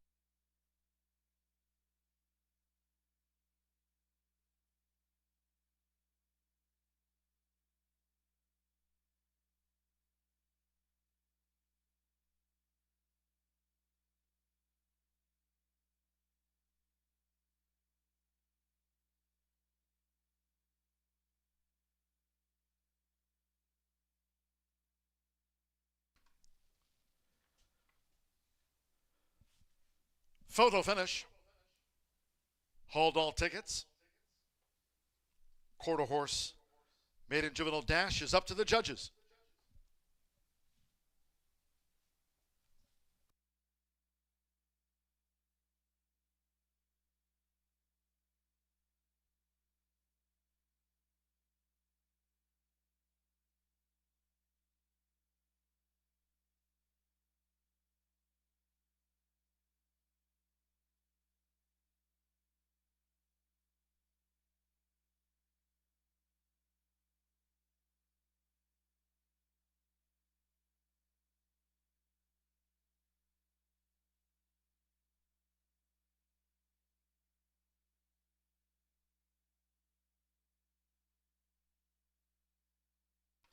Seven, 8, 2, 6, and the 9 ran fifth. First number 7, Hineni Grace. The 8, Burning Kiss, was second in the maiden. 2, Miss Sweet Dynasty, third. The 6, Miss Analytical, fourth. And the 9, Tempt and Tell, was fifth for the quarter horse Pentafecta. So Jimmy Brooks coming to town. He won the finale yesterday. Takes out the closer here again for Mallory Norton, the daughter of Freight Train B. Hineni Grace, 15.744. Fast track, no wind, and she's out to the maiden ranks.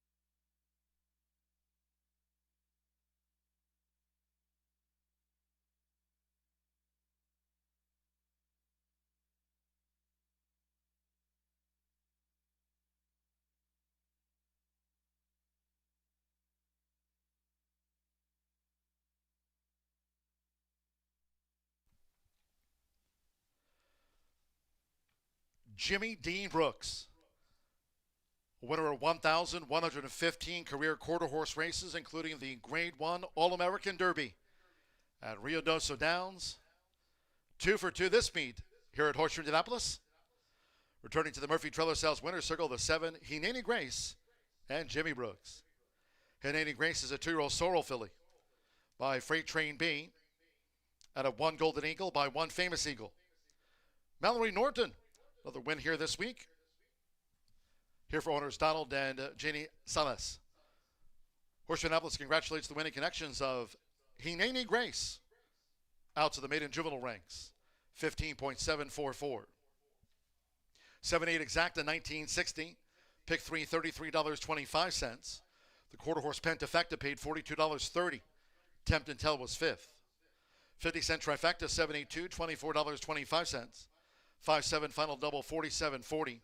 10-cent superfecta paid $11.79. All 9 ran. Fast track, no wind, 15.744. Before we go, congratulations to today's Beat the Bot winner, Richard Apay, playing online at horseshoeindycontest@gmail.com. There's the winner. Richard picking up the $100 top prize in the weekly contest, running all the way through the grand finale here on September the 29th. Congratulations to Richard Apay, playing online at horseshoeindycontest@gmail.com, picking up today's $100 top prize in Beat the Bot. And there's A.I. Allen at the end of his long day. That concludes our live racing program for today. Thanks to all who joined us here on track, and cheers to all who tuned in. Live racing resumes on Wednesday. Tomorrow's card features a couple of premier races. Hope you can join us for the 2026 Peony Handicap and the Bucaro Handicap. They'll headline the docket on Wednesday starting at 2:10. There's the premier racing schedule for Wednesday. Until then, for all of us here at Horseshoe Indianapolis, including A.I. Allen, Racing Rachel, and our AV crew, it's been my pleasure today from the broadcast booth. For now, track announcer John G. Dooley saying good night.